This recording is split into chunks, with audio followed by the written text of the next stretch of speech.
Okay okay ഞങ്ങളുടെ ഗ്രൂപ്പിൽ ഞങ്ങൾ 5 പേരുണ്ടായിരുന്നു. ഞാൻ, ബോച്ചൻ സാറ്, ഷെർലി ചേച്ചി, ജോബി സാറ്, പിന്നെ ഡാറസ് ചേച്ചി. ആദ്യം ജോബി സാറിന് വേണ്ടിയിട്ടായിരുന്നു പ്രാർത്ഥിച്ചിരുന്നത്. അപ്പോൾ സാറ് കണ്ടിരുന്നത് അതായത് 2 പൈപ്പുകൾ. അപ്പോൾ ആ പൈപ്പിൻ്റെ ഉള്ളിലൂടെ എന്തോ വളരെ ഫാസ്റ്റായിട്ട് പാഞ്ഞു പോകുന്നതായിട്ടൊരു ദർശനം കണ്ടു. അത് നമ്മൾ ക്രിസ്തുവിൻ്റെ ചാലകങ്ങളാകണമെന്നും നമ്മളൊരു പവർ ഹൗസ് ആയാൽ മാത്രമേ ക്രിസ്തുവിനെ മറ്റുള്ളവർക്ക് പകർന്നു കൊടുക്കാൻ സാധിക്കുകയുള്ളൂ എന്നും ആയിരുന്നു അതിൻ്റെ ഒരു വ്യാഖ്യാനമായിട്ട് വന്നത്. പിന്നെ ഒരു ട്രെയിൻ ഒരു ലൈറ്റ്നിങ് സ്പീഡിലൂടെ ഇങ്ങനെ പോകുന്നതായിട്ടൊരു ദർശനം കണ്ടു. പിന്നെ ഒരു മെസ്സേജ് വന്നത്, fire anointing is upon you, my anointing is upon you, go and proclaim. ഇങ്ങനെയൊരു മെസ്സേജ് വന്നിരുന്നു. പ്രൊഫസി, യെസ്,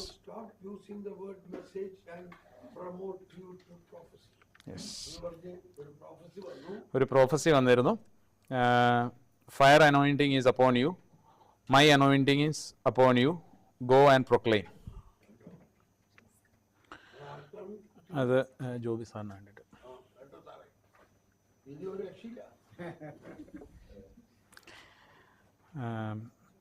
പിന്നെ അടുത്തത് പ്രാർത്ഥിച്ചത് ബോച്ചൻ ചേട്ടന് വേണ്ടിയിട്ടായിരുന്നു. ഞങ്ങളിങ്ങനെ പ്രാർത്ഥിച്ചു കഴിഞ്ഞപ്പോൾ ബോച്ചേട്ടന് ഒരു അപ്പർ ബോഡിയിൽ ഒരു ഹെവിനെസ് പോലെ ഫീൽ ചെയ്തു. അതേസമയം തന്നെ ജോബി സാർ ഇത് പറഞ്ഞിരുന്നു, അതായത് ഒരു ഹാങ്ങിങ് ഗാർഡൻ, കുട്ടികളൊക്കെ ഓടി നടക്കുന്ന ഒരു ഹാങ്ങിങ് ഗാർഡനായിട്ട് കണ്ടിരുന്നു. പിന്നെ അതിൻ്റെ ഒരു മെസ്സേജ് കിട്ടിയത് 2 കൊറിന്തോസുകാർക്ക് എഴുതിയ 2-ാം ലേഖനം 12-ാം അധ്യായം 1-2 വാക്യങ്ങൾ. കർത്താവിൻ്റെ ദർശനങ്ങളിലേക്കും വെളിപാടുകളിലേക്കും ഞാൻ കടക്കട്ടെ എന്ന് പറഞ്ഞ് പൗലോസ്ലീഹ പറയുന്ന ഒരു വാക്യമാണ്. വീണ്ടും പ്രാർത്ഥിച്ചത് ഡാറസ് ചേച്ചിക്ക് വേണ്ടിയിട്ടാണ്. അപ്പോൾ ചേച്ചിക്കൊരു ഈ പറയുന്ന പോലെ ഒരു ഭാഷാവരം പോലെ ചേച്ചി പ്രാർത്ഥിക്കാൻ തുടങ്ങിയിരുന്നു ആ സമയത്ത്. പിന്നെ ക്രിസ്തുവിന് വേണ്ടിയിട്ടൊരു ദാഹം ചേച്ചിക്കുണ്ടായി. അതേസമയത്ത് തന്നെ സാറൊരു ദർശനം പോലെ കണ്ടിരുന്നു, അതായത് ഒരു കടലിൽ കൂടി ഒരു നീല നിറമുള്ള ഒരു ബോട്ട് ആടി ഉലയുന്നു. അപ്പോൾ അതിൽ കൈപിടിച്ച് കയറ്റാൻ ഒരു സ്വരം കേൾക്കുന്നു. അപ്പോൾ ഇത്രയായിരുന്നു ഡാറസ് ചേച്ചിക്ക്. പിന്നെ അടുത്തത് എനിക്ക് വേണ്ടിയിട്ടാണ് പ്രാർത്ഥിച്ചത്. എനിക്കങ്ങനെ പ്രത്യേകിച്ചൊരു ഫീലിങ്ങും അങ്ങനെ കാര്യങ്ങളൊന്നും ഉണ്ടായിരുന്നില്ല. പാട്ടുകൾ എഴുതാൻ പറയുന്നതായിട്ടൊരു മെസ്സേജ് സാറ് പറഞ്ഞിരുന്നു. My beloved child teach the word എന്നൊരു പ്രൊഫസി ഷെർലി ചേച്ചി പറഞ്ഞു. ജോബി സാർ എൻ്റെ അടുത്ത് ചോദിച്ചു, കിങ്ങിണി എന്നൊരു പേര് ഇങ്ങനെ കാണുന്നു, അതെന്താണെന്ന് ചോദിച്ചു. അത് ഞാൻ വൈഫിനോട് പറഞ്ഞിട്ടുള്ള ഒരു കാര്യമായിരുന്നു, അതായത് ഇനിയൊരു കൊച്ചുണ്ടാകുകയാണെങ്കിൽ അതൊരു പെൺകൊച്ചാണെങ്കിൽ അതിന് കിങ്ങിണിന്ന് പേരിടാം എന്ന് പറഞ്ഞിരുന്നായിരുന്നു.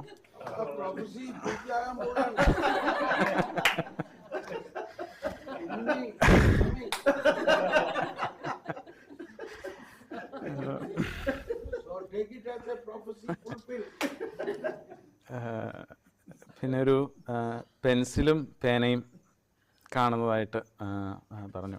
അപ്പോൾ ഇത്രയാണ് എൻ്റെ ഒരു പ്രാർത്ഥനയിലുണ്ടായിരുന്നത്. പിന്നെ ഷേർലി ചേച്ചിക്ക് വേണ്ടിയിട്ട് പ്രാർത്ഥിച്ചു. അപ്പോൾ ഒരു വലിയ ബൈബിള് കടൽ തീരത്ത് ഇങ്ങനെ തുറന്നു വെച്ചിരിക്കുന്നതായിട്ട് കണ്ടു. ഒരു നീല കപ്പൽ തീരത്തോട് ഇങ്ങനെ അടുക്കുന്നതായിട്ട് തോന്നുന്നു. ചേച്ചിക്കുണ്ടായ ഒരു ദർശനം എന്ന് പറയുന്നത് മത്തായി 28, അതായത് ഫീഡ് മൈ ലാമ്പ്, അതായത് പത്രോസ്ലീഹായോട് ചോദിക്കുന്നുണ്ട്, ഒരു പ്രൊഫസിയായിട്ട് പത്രോസ്ലീഹായോട് ചോദിക്കുന്നുണ്ട്, നീ എന്നെ സ്നേഹിക്കുന്നുണ്ടോ, എല്ലാവരേക്കാളും അധികമായിട്ട് സ്നേഹിക്കുന്നുണ്ടോ എന്ന് ചോദിക്കുമ്പോൾ പത്രോസ്ലീഹായോട് ഈശോ പറയുന്നുണ്ട്, എൻ്റെ ആടുകളെ മേയ്ക്കുക എന്ന് പറയുന്ന ആ ഒരു വചനമാണ് കിട്ടിയത്.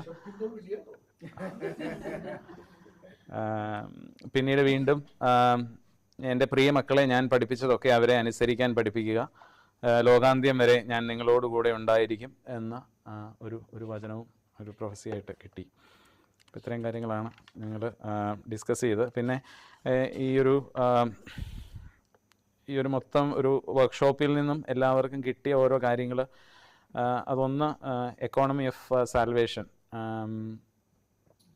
അത് ജോബി സാറിന് അത് വളരെ അനോയിൻറ്റിങ് ആയിട്ട് തോന്നിയ ഒരു കാര്യമാണ്. പിന്നെ വരദാനങ്ങൾ ഉപയോഗിക്കാതെ ക്രിസ്തുവിനെ നമുക്ക് പകർന്നു കൊടുക്കാൻ പറ്റില്ല എന്നൊരു ബോധ്യം, അതും സാറിൻ്റെ ഒരു റെഫറൻസ് ആയിരുന്നു. ഡാരുസ് ചേച്ചിക്ക്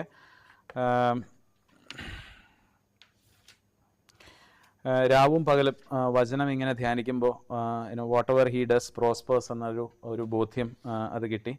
അതുപോലെ തന്നെ പരിശുദ്ധാത്മാവ് ഒരിക്കലും നമ്മളെ വിട്ടു പോകുന്നില്ല എന്നുള്ളൊരു ബോധ്യവും ചേച്ചിക്ക് കിട്ടിയിരുന്നു. പിന്നെ സഭ, നമ്മൾ സാധാരണ എല്ലാവരും പറയാറുണ്ട്, അതായത് സഭ തകരില്ല പക്ഷേ തളർന്നു പോകും എന്നൊരു സന്ദർഭം ഉണ്ടാകുന്നു. പക്ഷേ സഭ തളർന്നു പോകില്ല എന്നൊരു ബോധ്യം കൂടി ചേച്ചി എനിക്ക് കിട്ടിയിരുന്നു. എന്നെ സംബന്ധിച്ചിടത്തോളം എനിക്ക് 2-3 കാര്യങ്ങളാണ്. ഒന്ന്, ദൈവകൽപ്പനകളെ പറ്റി. സാധാരണ ഞാനൊക്കെ ഈ കൽപ്പനകൾ നോക്കി ഇങ്ങനെ ജീവിക്കുന്ന ഒരാളാണ്. അതായത് ആ തെറ്റ് ചെയ്തു. പക്ഷേ ഇതിൻ്റെ അകത്ത് കിട്ടിയൊരു ബോധ്യം എന്ന് പറയുന്നത് അതൊരു ജസ്റ്റ് ഒരു ചൂണ്ടുപലകകൾ മാത്രമാണ്. അല്ലെങ്കിൽ നമ്മളൊരു ഹൈവേ കൂടെ പോകുമ്പോൾ നമുക്ക് പാലിക്കേണ്ട കുറച്ച് റൂൾസ് ഉണ്ട്. നമ്മൾ ഓട്ടോമാറ്റിക്കലി പാലിക്കും. നമുക്കറിയാം അവിടെ ഡിവൈഡർ ഉണ്ട്, അങ്ങോട്ട് വണ്ടി കയറ്റി കഴിഞ്ഞാൽ ഇടിക്കും. അല്ലെന്നുണ്ടെങ്കിൽ അവിടെ ഒരു സ്പീഡ് ലിമിറ്ററുണ്ട്, അങ്ങോട്ട് കയറ്റി കഴിഞ്ഞാൽ വണ്ടിക്ക് പ്രശ്നം ഉണ്ടാവും എന്നുള്ളത് നമുക്കറിയാം. പക്ഷെ നമ്മൾ അതൊന്നും നോക്കാതെ ഇൻ ദ സെൻസ് അത് നമ്മുടെ back of the മൈൻഡിലുണ്ട്.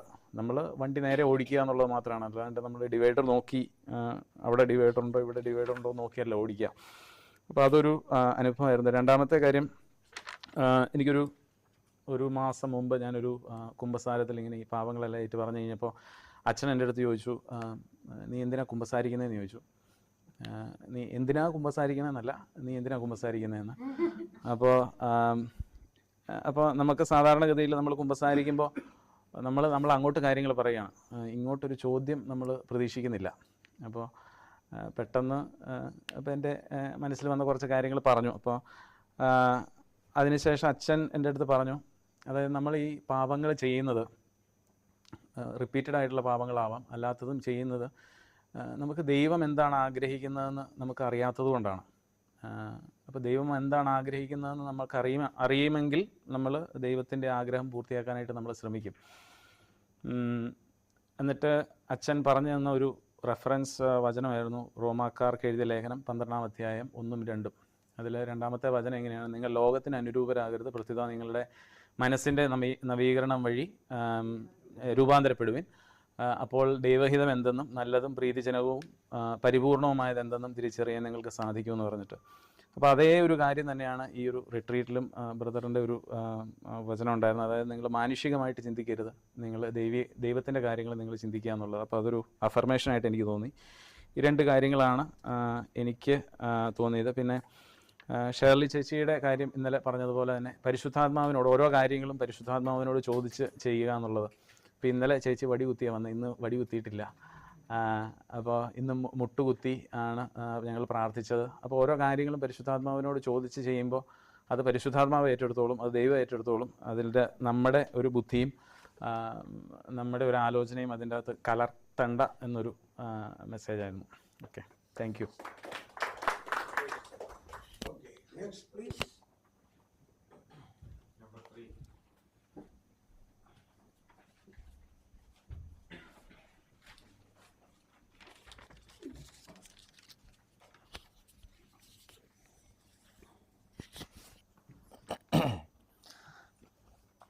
Price the lord. ഞങ്ങൾ തുടക്കത്തിൽ പ്രാർത്ഥിച്ചപ്പോൾ മറിയമ്മയ്ക്ക് വേണ്ടി പ്രാർത്ഥിച്ചപ്പോൾ ഒരു പ്രവചനം ഇങ്ങനെ വരികയായിരുന്നു. 7 ദേശങ്ങൾ നിനക്കു ഞാൻ തരുന്നു, 7 ദേശങ്ങൾ നിനക്കു ഞാൻ തരുന്നു. മൈക്ക് എടുത്ത് പല സ്ഥലങ്ങളിലും പ്രഘോഷിക്കുന്നതായിട്ടൊരു മെസ്സേജ് ഉണ്ടായിരുന്നു, പല രാജ്യങ്ങളിൽ ദൈവം കൊണ്ടുപോകുന്നതായിട്ട്. ഇപ്പം മറിയം പറയായിരുന്നു, മറിയമ്മയ്ക്ക് തോന്നിയത് ഈ മൈക്ക് സ്മിത്ത് ഇല്ലേ നമ്മുടെ യൂട്യൂബിലൊക്കെ ഉണ്ടല്ലോ, അപ്പോൾ ആ അച്ഛനെക്കുറിച്ച് തന്നെ ഈ ദിവസങ്ങളിൽ ഓർമ്മ വരികയായിരുന്നു പറഞ്ഞു. അപ്പോൾ വചനമാകുന്ന വിത്ത് മുള പൊട്ടി പുറത്തു വരുന്നതായിട്ടൊരു പ്രവചനം ഉണ്ടായിരുന്നു. അതിനുശേഷം ബോബിക്ക് വേണ്ടി പ്രാർത്ഥിച്ചപ്പോൾ 2 മലകൾക്കിടയ്ക്കൂടെ നീരുറവ ഒഴുകി വരുന്നതായിട്ടൊരു ഒരു പ്രവചനമുണ്ടായിരുന്നു. അതുപോലെ ബോബിക്ക് കുറച്ചുകൂടെ മാഗസിൻ ഏഞ്ചൽസ് മാഗസിനുമായി ബന്ധപ്പെട്ടുള്ള ഓർമ്മകളാണ് കൂടുതലും വന്നുകൊണ്ടിരുന്നത് പറഞ്ഞു. കർത്താവ് പറഞ്ഞു നിനക്കെൻ്റെ കൃപ മതി എന്ന് പറഞ്ഞൊരു ഒരു പ്രവചനം പറഞ്ഞു. അപ്പോൾ ജോസിന് വേണ്ടി പ്രാർത്ഥന ജോസ് പറയായിരുന്നു ഈ അമേരിക്കൻ പ്രസിഡന്റ് ഇങ്ങനെ കാണുകയാണ്, പ്രസിഡന്റ് പല ടെററിസ്റ്റുകളെയൊക്കെ ശക്തമായിട്ട് അമർച്ച ചെയ്യുന്ന കാര്യം ഓർമ്മ വന്നു. അതോടൊപ്പം തന്നെ മിനിസ്ട്രി ഇതുപോലെ തന്നെ ആത്മീയമായിട്ടുള്ള ചില ആയുധങ്ങൾ ഉപയോഗിച്ച് ശുശ്രൂഷ ചെയ്യുന്നതായിട്ടൊരു മെസ്സേജ് ഉണ്ടായിരുന്നു. അതുപോലെ ഒരു ജ്വലിക്കുന്ന തീപ്പന്തം കണ്ടു. തിന്മയുടെ ഒരു വല്ലാത്ത കണ്ണുകൾ, ഭയവും ദേഷ്യവും വരുന്ന കണ്ണുകൾ ഇങ്ങനെ കാണുകയുണ്ടായി. അപ്പം തിന്മയ്ക്കെതിരെ പോരാടണം എന്നൊരു പ്രൊഫസിയാണ് വന്നത്. അതുപോലെ കർത്താവ് ചോദിക്കുന്നു, ഇപ്പോഴും നീ ഉറങ്ങുകയാണോ? ഗത്സമനിലെ ഈശോ ചോദിക്കുന്നു, നീ ഇപ്പോഴും ഉറങ്ങുകയാണോ? അപ്പോൾ വചനം ആയിട്ട് വന്നത് ലോകമെങ്ങും പോയി സകല സൃഷ്ടികളോടും സുവിശേഷം പ്രഘോഷിക്കും എന്നൊരു വചനം പ്രൊഫസിയായിട്ട് വന്നു. പിന്നെ എനിക്ക് വേണ്ടി പ്രാർത്ഥിച്ചപ്പോൾ ആകാശത്ത് നിറയെ സ്റ്റാർസും പ്രവചനപരത്തിനായിട്ട് പ്രാർത്ഥിക്കാൻ പറയുന്നു. അതുപോലെ ഒരു ചിന്ത ഇങ്ങനെ മനസ്സിൽ വന്നത്, ഒരു പുതിയ കാര്യം, അത് മിനിസ്ട്രിയുമായി ബന്ധപ്പെട്ടാണെന്ന് തോന്നുന്നു. ഒരു ഗ്രൗണ്ട് ലെവൽ ചെയ്ത് ഒരുക്കുന്നു, ഒപ്പം ചുറ്റും ക്യാമറയും ലൈറ്റ്സും ഒക്കെ വെച്ചേക്കുന്നു. അപ്പം കുറേ കഴിയുമ്പോൾ ഇത് പുല്ലൊക്കെ വളർന്നു വരുന്നു. എന്നിട്ട് ഈ പ്ലോട്ടങ്ങ് ആകാശത്തിലേക്ക് ഉയരുകയാണ്. ഈ പ്ലോട്ടങ്ങ് ഉയർന്നിട്ട് വളരെ ഉയരത്തിൽ ഈ പ്ലോട്ട് നിൽക്കുകയാണ്. അപ്പോൾ എന്തോ ഒരു പുതിയ കാര്യം ദൈവം ചെയ്യുന്നതായിട്ട് ഒരു മെസ്സേജ് വന്നു, ഒരു പ്രൊഫസി വന്നു. പിന്നീട് വന്നത് കർത്താവ് അബ്രഹാത്തിന് കൊടുത്ത വാഗ്ദാനം പോലെ ഈ കടൽ തീരത്തെ മണൽത്തൈകളും ആകാശത്തിലെ നക്ഷത്രങ്ങളും അത് ഇതുമായിട്ട് എന്തോ ഒരു കണക്ഷൻ ഉള്ളതുപോലെ ഒരു ചിന്തയാണ് വന്നത്. ഇതാർക്കും തൊടാൻ പറ്റാത്ത വിധം ഉയരത്തിലാണ് ഈ ഒരു സെറ്റപ്പ് ദൈവം ഉണ്ടാക്കി വെച്ചിരിക്കുന്നത്. ഈശോയുടെ 2ാം വരവുമായി ബന്ധപ്പെട്ട് ഇതിന് ബന്ധമുണ്ടെന്നും കുഞ്ഞുങ്ങളുടെ മേഖലയിൽ പ്രത്യേകിച്ച് പുതിയ കാര്യങ്ങൾ ചെയ്യാനായിട്ട് ഈശോയെ കുറച്ചുകൂടെ കുഞ്ഞിനെ പോലെ ആശ്രയിക്കാനായിട്ട് ദൈവം ആവശ്യപ്പെടുന്നു. അതുപോലെ അച്ഛൻ ഞങ്ങളുടെ കൂടെ വന്നിരുന്നു, അച്ഛന് വേണ്ടി പ്രാർത്ഥിച്ചു. അപ്പം അച്ഛൻ പോകുന്ന ഇടങ്ങളിലെല്ലാം ആ മണ്ണിനെ ദൈവം പ്രത്യേകമായിട്ട് അനുഗ്രഹിക്കുന്നതായിട്ടും മാലാഖമാർ അച്ഛൻ്റെ ശുശ്രൂഷകളെ അനുഗമിക്കുന്നു. പുതിയ രീതിയിൽ കുഞ്ഞുങ്ങൾക്ക് ശുശ്രൂഷകൾ രൂപപ്പെടുന്നു. പാമ്പുകളുടെയും തെകളുകളുടെയും മിതച്ചെടുക്കാൻ സ്പെഷ്യൽ അനോയിൻറ്റിങ് ദൈവം കൊടുക്കുന്നു. ഒന്നുമില്ലായ്മയിൽ നിന്ന് പുതിയ കാര്യങ്ങൾ കർത്താവ് ഫോം ചെയ്യുന്നു. അതുപോലെ അരക്കെട്ട് ഈശോ വന്ന് ബെൽറ്റിട്ട് മുറുക്കുന്നു. വിശുദ്ധ കുർബാനയെക്കുറിച്ചുള്ള പ്രബോധനം കുറച്ചുകൂടെ നന്നായിട്ട് നൽകാനും വലിയ ദാഹത്തോടെ ബലിയെക്കുറിച്ച് പ്രീച്ച് ചെയ്യാനും കർത്താവച്ചൻ ആവശ്യപ്പെടുന്നു. വിദൂര സ്ഥലങ്ങളിൽ നിന്നും ആൾക്കാർ തിരക്ക് വരുന്നു. അതുപോലെ അച്ഛനെ ദൈവം ആശ്വസിപ്പിക്കുന്നു. ഇതാ ഞാൻ പുതിയ കാര്യങ്ങൾ ചെയ്യുന്നു, അത് മുളയെടുക്കുന്ന നീ അറിയുന്നില്ലേ എന്ന് പറയുന്നു. പ്രത്യേകിച്ച് തിന്മയുടെ മേഖലയെല്ലാം ഡെലിവറൻസ് ചെയ്ത് പോകുന്നതായിട്ട് കാണുന്നു. വിശുദ്ധ പാദ്രിപ്പിയോ സഹായിക്കുന്നതായിട്ടും പുതിയ വഴികൾ രൂപപ്പെടുന്നതായിട്ടും കർത്താവ് ഇങ്ങനെയൊരു പ്രവചനം പറഞ്ഞു. പിന്നെ പൊതുവായിട്ട് പ്രോഗ്രാമിനെ കുറിച്ച് പലർക്കും കിട്ടിയ കാര്യം, ഒന്ന് ബ്രദറിൻ്റെ പേഴ്സണലായിട്ടുള്ള ടെസ്റ്റ് മണി എന്ന് മനസ്സിലായ കാര്യം, ശരിക്കും ദൈവരാജ്യത്തിന് വേണ്ടി ഹാർഡ് വർക്ക് ചെയ്യുന്നത് വലിയൊരു ഞങ്ങൾക്കൊരു പ്രചോദനമായി. ഇപ്പം നമ്മൾ പലപ്പോഴും ആഗ്രഹിക്കുന്നത് പ്രാർത്ഥിച്ച് കഴിയുമ്പോൾ ഒരു അഭിഷേകം വന്ന് ഇതെല്ലാം അങ്ങ് നമ്മൾ ചെയ്യുന്നതായിട്ട് നമുക്ക് ആഗ്രഹമുള്ളത്. പക്ഷേ അങ്ങനെയല്ല, അതിന് മെനക്കെടണം, സമയമെടുത്ത് പ്രിപ്പയർ ചെയ്യാനും വായിക്കാനും അങ്ങനെ ഹാർഡ് വർക്ക് ചെയ്യാനുള്ള ഒരു മാതൃക ഞങ്ങൾക്കൊരു ഭയങ്കര ഇൻസ്പിറേഷനായിട്ട് തോന്നി. അതുപോലെ തന്നെ പേഴ്സണൽ പ്രയറിൻ്റെ ഇമ്പോർട്ടൻസ് എവിടെയാണല്ലോ ഇതെല്ലാം വെളിപ്പെടുന്നതും ഗൈഡ് ചെയ്യുന്നതുമെല്ലാം. അതുപോലെ ആ ഒരു ദിവസം 24 hours പ്രയർ നല്ല ഒരു പ്രേരണയായിട്ട് തോന്നി. അതുപോലെ ഫാസ്റ്റിംഗ് 40 days ഫാസ്റ്റിങ്ങിൻ്റെ കാര്യം പറഞ്ഞു, അത് ഒരു വലിയ പ്രേരണയായിട്ട് മനസ്സിലായി. CCCയുടെ ഉപയോഗവും അതുപോലെ സഭയിലെ സഭാപിതാക്കന്മാരുടെ കൊട്ടേഷൻസും എല്ലാം നമ്മുടെ സഭയിൽ എത്രമാത്രം സമ്പന്നമാണെന്നും അതൊന്നും നമ്മൾ അറിയുന്നില്ലല്ലോ, അത് നമ്മൾ പ്രയോജനപ്പെടുത്തുന്നില്ലോ എന്നൊരു ചിന്ത വന്നു. അതുപോലെ കാരിസംസ് ഉപയോഗിക്കേണ്ടതിൻ്റെ ഇമ്പോർട്ടൻസ്, ശുശ്രൂഷകളിൽ ധാരാളമായിട്ടും കാരിസം സ്വീകരിക്കുകയും ഉപയോഗിക്കുകയും ചെയ്യുന്ന ഇമ്പോർട്ടൻസ് മനസ്സിലായി. പിന്നെ സകല അധികാരവും നിങ്ങൾക്ക് നൽകപ്പെട്ടിരിക്കുന്നു, അതൊരു വിശ്വസിക്കാനായിട്ടൊരു പ്രേരണ, നമുക്കത് അങ്ങനെ ദൈവം തന്നല്ലോ എന്ന് വിശ്വസിക്കാൻ പ്രേരണ വന്നു. പിന്നെ ജ്ഞാനത്തിന് വേണ്ടി പ്രാർത്ഥിക്കേണ്ടതിൻ്റെയും ജ്ഞാനത്തോടു കൂടി ശുശ്രൂഷ ചെയ്യേണ്ടതിൻ്റെ ഇമ്പോർട്ടൻസ് വന്നു. പിന്നെ സഭയോട് കുറച്ചുകൂടി ഒരു സ്നേഹം, കത്തോലിക്ക സഭയുടെ പ്രബോധനങ്ങളോടും ഒരു സ്നേഹം ഉണ്ടായി. പിന്നെ ഗ്രൂപ്പ് ഷെയറിങ് വളരെയധികം ഞങ്ങൾക്ക് പ്രയോജനപ്പെടുത്തും. ഒന്നിച്ചിരുന്ന് ഇതെല്ലാം പ്രാക്ടീസ് ചെയ്യാനായിട്ട് വരദാനങ്ങൾ ഉപയോഗിച്ച് പ്രാക്ടീസ് ചെയ്യാനായിട്ട് വലിയൊരു പ്രചോദനവും ഉപകാരവും ഉണ്ടായി. Thank you. Praise the Lord. Thank you. Next, please.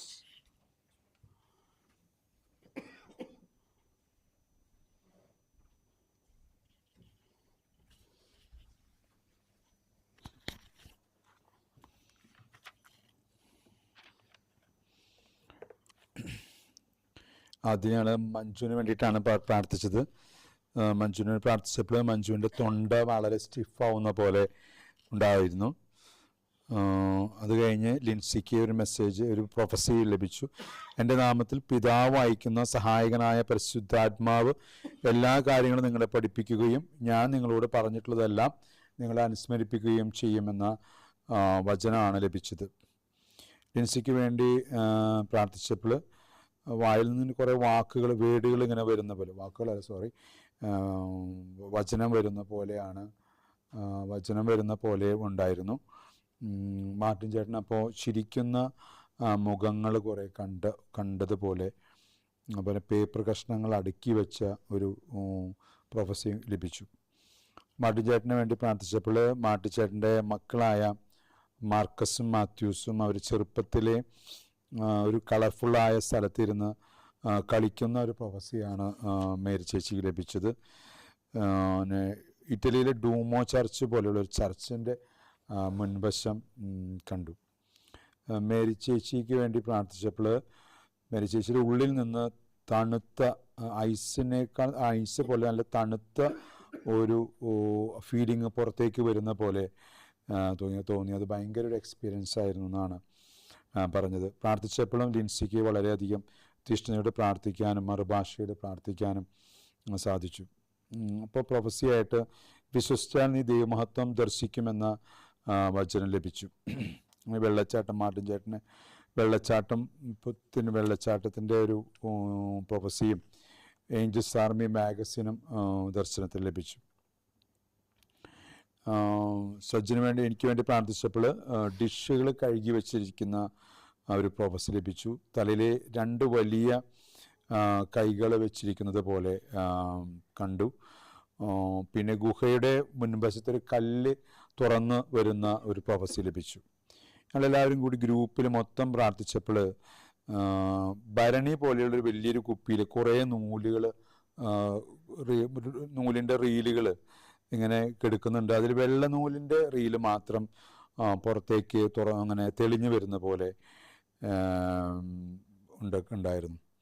ലെൻസിക്ക് മറുഭാഷയിൽ നന്നായിട്ട് സ്തുതിക്കാൻ പറ്റി, പക്ഷെ നമുക്കതിൻ്റെ വ്യാഖ്യാനം എന്താണെന്ന് കൃത്യമായിട്ട് ലഭിച്ചില്ല. നിങ്ങളെല്ലാവരും കൂടി ഈ പ്രോഗ്രാമിൻ്റെ ഒരു കണ്ടൻറ്റ് ഇരുന്ന് വിലയിരുത്തിയപ്പോൾ സുനിൽ പറഞ്ഞ പോലെ തന്നെ ബ്രദർ എടുക്കുന്ന തീഷ്ണത ഞങ്ങൾക്ക് വളരെയധികം ഇൻസ്പയർ ചെയ്തു. ഞങ്ങളെല്ലാവരെയും 4 മണിക്കൂർ മാത്രം ഉറങ്ങുകയും വില കൊടുത്ത് പ്രാർത്ഥിക്കുകയും ചെയ്യുന്നത് ഞങ്ങൾക്ക് വലിയൊരു മോഡൽ തന്നെയായിരുന്നു. പിന്നെ 24 മണിക്കൂർ ആരാധന ചെയ്യാനായിട്ടുള്ളൊരു തോന്നൽ, പ്രത്യേകിച്ച് നമ്മുടെ സ്വാമിയുടെ ഓഫീസിലായിരുന്നു സംവിധാനമുള്ള കാരണം കൊണ്ട് അങ്ങനെ ചെയ്യണമെന്നൊരു തോന്നൽ ഞങ്ങൾക്ക് മനസ്സിലേക്ക് കടന്നു വന്നു. പിന്നെ ധൂർത്തുപുത്രൻ്റെ ഉപമയിലുള്ള 2 ഉപമകളെയും കൂട്ടിച്ചേർത്ത് കണക്ട് ചെയ്ത് പറഞ്ഞത് ഞങ്ങൾക്ക് വളരെയധികം അതൊരു ഇൻസ്പയർ ചെയ്തായിരുന്നു.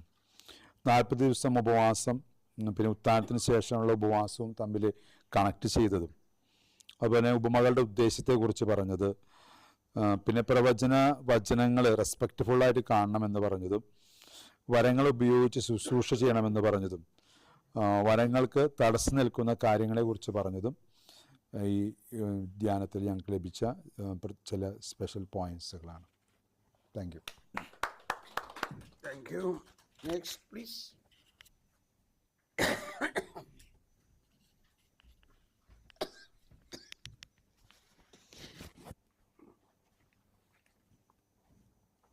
Price the lord. ഞങ്ങളുടെ ഗ്രൂപ്പിൽ 5 പേരാണ് ഉണ്ടായിരുന്നത്. അമ്മച്ചി, റോസ്, ടെസി ചേച്ചി, അനു.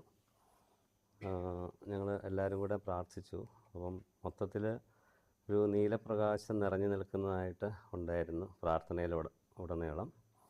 ആദ്യമേ അമ്മച്ചിക്ക് വേണ്ടിയിട്ട് പ്രാർത്ഥിച്ചപ്പോൾ നിന്നെ ശക്തനാക്കുന്നവൻ നിന്നോട് കൂടെയുണ്ട്. അങ്ങനൊരു മെസ്സേജ് ഉണ്ടായി ഒരാൾക്ക് കിട്ടി. പിന്നെ ദൈവത്തിൻ്റെ കൂടാരം ഞാനല്ലേ, ദൈവത്തിൻ്റെ ആലയം ഞാനല്ലോ. പിന്നെ ജോയൽ 2:28 എല്ലാ മനുഷ്യരുടെയും മേൽ എൻ്റെ ആത്മാവിനെ വർഷിക്കും. അങ്ങനൊരു മെസ്സേജ് ഉണ്ടായി. പിന്നെ റോസിന് വേണ്ടി പ്രാർത്ഥിച്ചപ്പോൾ ഒരു വിഷൻ, ഒരു തവളയുടെ ഒരിതാണ് കാണിച്ചത്. നീ കുതിച്ചു ചാടും, നിന്നെ ഞാൻ പടുത്തുയർത്തും. ഡിവൈൻ മേഴ്സിയുടെ റേസ് ഒരു വിഷനായിട്ട് വന്നു. പുതിയ വാതായനങ്ങൾ തുറക്കും എന്നുള്ളൊരു മെസ്സേജും കിട്ടി. പിന്നെ ടെസ്സി ചേച്ചിക്ക് വേണ്ടി പ്രാർത്ഥിച്ചപ്പോൾ വണ്ട് പറന്ന് നടക്കുന്നതായിട്ട് 2 പേർക്ക് ഒരേ ഇത് വിഷനുണ്ടായി. അത് പിന്നീട് തേനീച്ചയായിട്ട് മാറുന്നതായിട്ട് ഒരാൾക്ക് കാണിക്കുകയുണ്ടായി.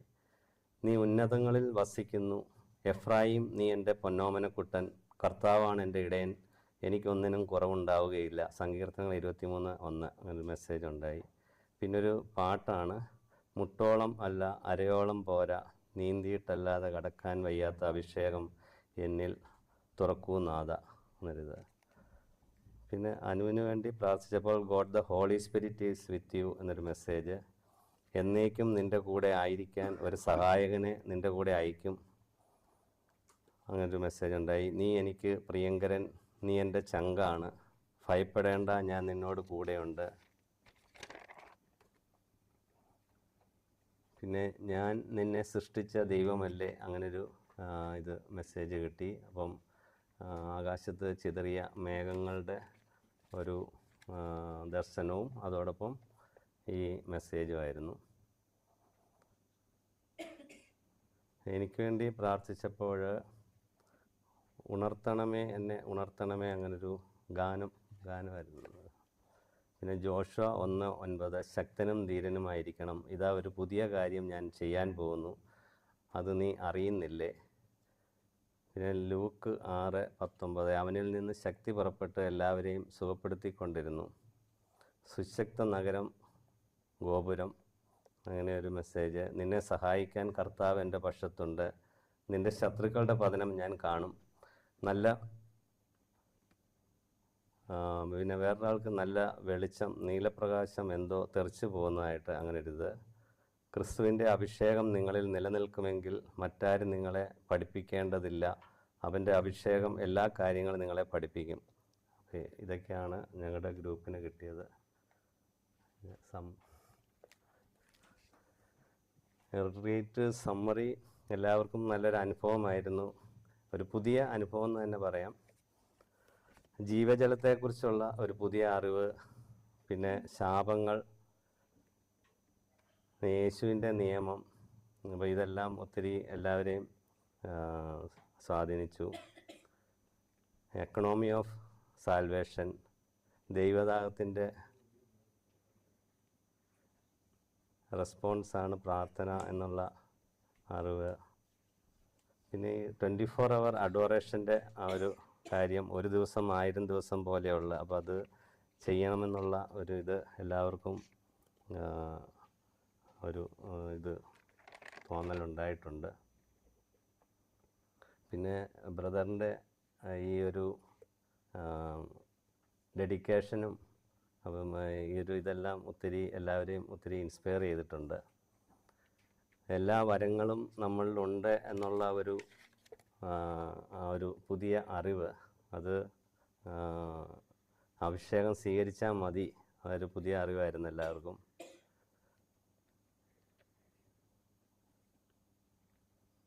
പിന്നെ നമുക്കിപ്പോൾ സമയം ഇല്ല എന്നുണ്ടെങ്കിൽ ഷോർട്ടായിട്ടുള്ള ഒരു പ്രെയർ ചെയ്യണമെന്നുള്ളൊരിത്, fill me love peace and joy. അപ്പോൾ അത് എല്ലാവരെയും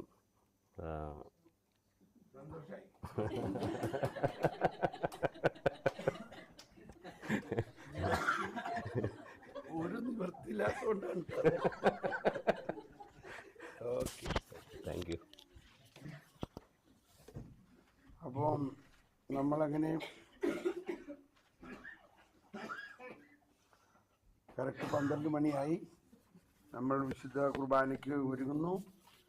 അപ്പോൾ ഈ കുർബാന ഇതിൻ്റെ ഏറ്റവും സോഴ്സ് ആൻഡ് സബ്മിറ്റ് പോലെയാണ്. ഇതിലും വലിയ ഒന്നും ഇനി നമുക്ക് കിട്ടാനില്ല. അപ്പം ഇതിനകത്തെ പ്രാർത്ഥനകൾ നമ്മൾ ശരിക്കും മനസ്സുകൊണ്ട് സ്വീകരിച്ച് ഈ ധ്യാനത്തിൻ്റെ സമാപനം ആരംഭിക്കുകയാണ്. അപ്പോൾ ആ സമാപനത്തിലെ ഏറ്റവും ഹയസ്റ്റ് അനോയിൻറ്റിംഗ് ആണ് നമുക്ക് കുർബാനയിൽ. പ്രത്യേകിച്ച് ഇതിൽ റൂഹാക്ഷണ പ്രാർത്ഥന പ്രാർത്ഥിക്കുമ്പോൾ അച്ഛനതൊന്ന് സാവധാനം പ്രാർത്ഥിച്ച് നല്ല അഭിഷേകത്തോടെ നമ്മൾ അത് തന്നെ ഒരു അനോയിൻറ്റിംഗ് ആണെന്ന് സ്വീകരിക്കണം. അതാണ് ഏറ്റവും വലിയ അനോയിൻറ്റിംഗ്. പിന്നെ ഞാൻ പറഞ്ഞ പോലെ കുർബാനയിൽ 7 ശുശ്രൂഷകൾ, ഈശോയുടെ 7 രഹസ്യങ്ങളുടെ എന്താണ് നമ്മൾ കേട്ടത്? എക്കണോമി ഓഫ് സാൽവേഷനിൽ വെളിവാക്കപ്പെടുന്നു, സന്നിഹിതമാക്കപ്പെടുന്നു, പകർന്നു കൊടുക്കപ്പെടുന്നു. ഇത് ഇനി നിങ്ങളുടെ ജീവിതത്തിൽ എല്ലാ ദിവസവും ഓർക്കണം. ഇതൊരു അതാണ് ഈശോ സ്ഥാപിച്ചത്. അതായത് ഈ ഒരു ഡിസ്ട്രിബ്യൂഷൻ സിസ്റ്റം അതങ്ങ് ശരിക്ക് അനുഭവിക്കുമ്പോൾ ഈ പറയണതെല്ലാം അതിനകത്തുണ്ട്. അപ്പോൾ പ്രത്യേകിച്ച് ഇന്ന് ഈ പ്രാർത്ഥന കുറച്ച് ദീർഘമാണെങ്കിലും അതിനെ അക്ഷരാർത്ഥത്തിലും ആന്തരികാർത്ഥത്തിലും സ്വീകരിച്ച് നമ്മൾ അനുഭവിക്കുക. ഇനി കുർബാന കഴിഞ്ഞാൽ ഭക്ഷണത്തിന് സമയമായി. ഭക്ഷണം കഴിഞ്ഞിട്ട് പിന്നെ നമ്മൾ ചെയ്യാൻ പോകുന്നത് ഒരു അഭിഷേകം പ്രാർത്ഥനയ്ക്കുള്ള ഒരുക്കമാണ്. അപ്പോൾ അഭിഷേക പ്രാർത്ഥന സാധാരണ പ്രാർത്ഥിക്കുന്നതിനേക്കാളും വിശദമായിട്ടുള്ളൊരു അഭിഷേക പ്രാർത്ഥനയാണ് ഇതിന് വേണ്ടത്. അപ്പോൾ അതിന് ആദ്യം അഭിഷേകത്തെക്കുറിച്ച് ഒരു ക്ലാസ് ചെറുതായിട്ട് എടുക്കാൻ സമയം എടുക്കും. പിന്നെ നമ്മൾക്കൊരു ദാഹം, അപ്പോൾ ആ ദാഹം ഇപ്പോഴേ തന്നെ ആരംഭിച്ചോളൂ. നമ്മൾക്ക് എല്ലാം ദാഹം അനുസരിച്ചിരിക്കും. ഇപ്പോൾ ചിലവർ ഇടയ്ക്ക് പോയിട്ട് വെള്ളം കുടിക്കുന്ന കാണുന്നുണ്ട്. എന്തുകൊണ്ടാണ്? ദാഹം. ഒരാൾ ഒരു ഗ്ലാസ് കുടിച്ച് ഒരാൾ പറഞ്ഞ് കുടിച്ചോന്ന്, ഇഷ്ടംപോലെ വെള്ളമുണ്ട്. വേണ്ട വേണ്ട, ദാഹമില്ല. മനസ്സിലാവുന്നുണ്ടോ? വെള്ളം ഇഷ്ടംപോലെ ഉണ്ട്, പക്ഷെ ദാഹമില്ല. അപ്പോൾ ഈ ദിവസങ്ങൾ മുഴുവനും നമ്മൾ ചെയ്തത് ഒരു ദാഹം ഉണ്ടാകുക എന്നുള്ളതാണ്. അപ്പോൾ അഭിഷേക പ്രാർത്ഥനയെക്കുറിച്ചും അഭിഷേക പ്രാർത്ഥനയ്ക്കുള്ള ഒരുക്കമൊക്കെ എങ്ങനെയാണ് വരുന്നതെന്നുള്ളത് ആത്മാവ് നയിക്കണം. അതിനുശേഷം നമ്മൾ ഓരോരുത്തർക്കും വേണ്ടി എല്ലാവരും പ്രാർത്ഥിക്കും. എല്ലാവരും ഒരുമിച്ച് പ്രാർത്ഥിക്കുന്നു. അച്ഛനും ഞാനും അവരുടെ ഓരോരുത്തരുടെ തലയിൽ കൈവച്ച് പ്രാർത്ഥിക്കുമ്പോൾ നിങ്ങൾ വേണമെങ്കിൽ റെക്കോർഡ് ചെയ്യാം. അത് അല്ലെങ്കിൽ ഇവിടെ റെക്കോർഡ് ആയിക്കോളും. നിങ്ങൾക്ക് പേഴ്സണലായിട്ട് റെക്കോർഡ് ചെയ്യാം. അപ്പോൾ ഒരു പ്രവചനം വരും. ആ പ്രവചനം ഭാഷാപരത്തിൽ ആദ്യം വരും, അതിൻ്റെ വ്യാഖ്യാനവും വരും. അത് നിങ്ങൾ നേരത്തെ തന്നെ അതിനുവേണ്ടി പരിശുദ്ധാത്മാവിനോട് പ്രാർത്ഥിച്ചു, കർത്താവ് എന്താണ് അങ്ങ് തരാൻ പോകുന്ന പ്രവചനം. അപ്പം നമ്മളെല്ലാവരെ കുറിച്ചും കർത്താവിന് മുൻകൂട്ടി പ്ലാനുണ്ട്.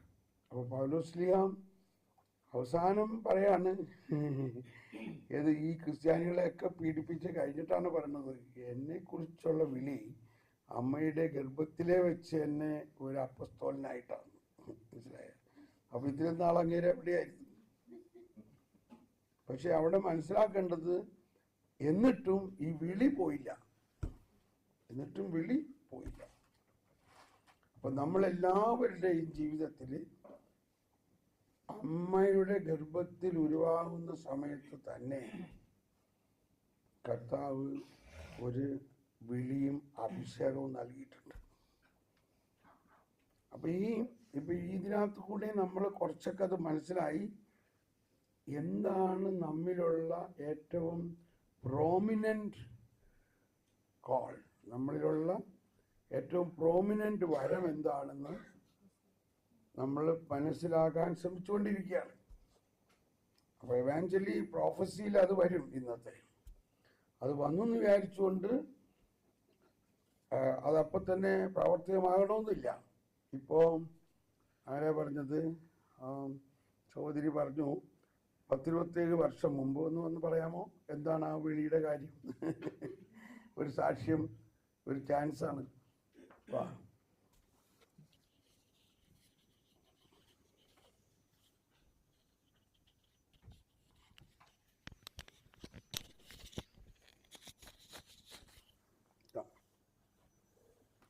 Praise the Lord. ഞാൻ ബ്രദറിൻ്റെ ധ്യാനം കൂടിയത് 1997 ഡിവൈനി വെച്ചാണ്. അപ്പോൾ അതൊരു വലിയൊരു ജനസമുദ്രം എന്ന് പറയാം. ഊടുവഴികളിലും ഇങ്ങനെ ഇങ്ങനെ ആൾക്കാർക്ക് നിൽക്കാൻ പറ്റാത്ത വിധത്തിലുള്ള, നടന്നു പോലും പോകത്തില്ല. അപ്പോൾ അതുപോലെ ഒരു സമുദ്രം. അപ്പം ആ ഒരു അവിടെ ഇരുന്ന് ഇങ്ങനെ പ്രാർത്ഥിച്ചപ്പം കുറേ കാര്യങ്ങൾ, അവിടെ വചനത്തിൻ്റെ ഭയങ്കര അഭിഷേകം എനിക്ക് ലഭിച്ചു. ഇങ്ങനെ വചനം കേൾക്കുമ്പോഴത്തേനും എൻ്റെ ഇങ്ങനെ ഹൃദയം അങ്ങോട്ട് എടുത്ത് ചാടുന്ന പോലെ ഭയങ്കര വൈബ്രേറ്റ് ചെയ്ത് വചനങ്ങൾ കേൾക്കുമ്പോഴത്തേനും എൻ്റെ ഹൃദയത്തിലേക്ക്. അപ്പം അവിടുന്ന് ഇങ്ങനെ ബ്രദർ പറഞ്ഞു, ദൈവം നമ്മുടെ പക്ഷത്തെങ്കിൽ ആര് നമുക്കെതിരെ നിൽക്കുക, റോമർ 8:31.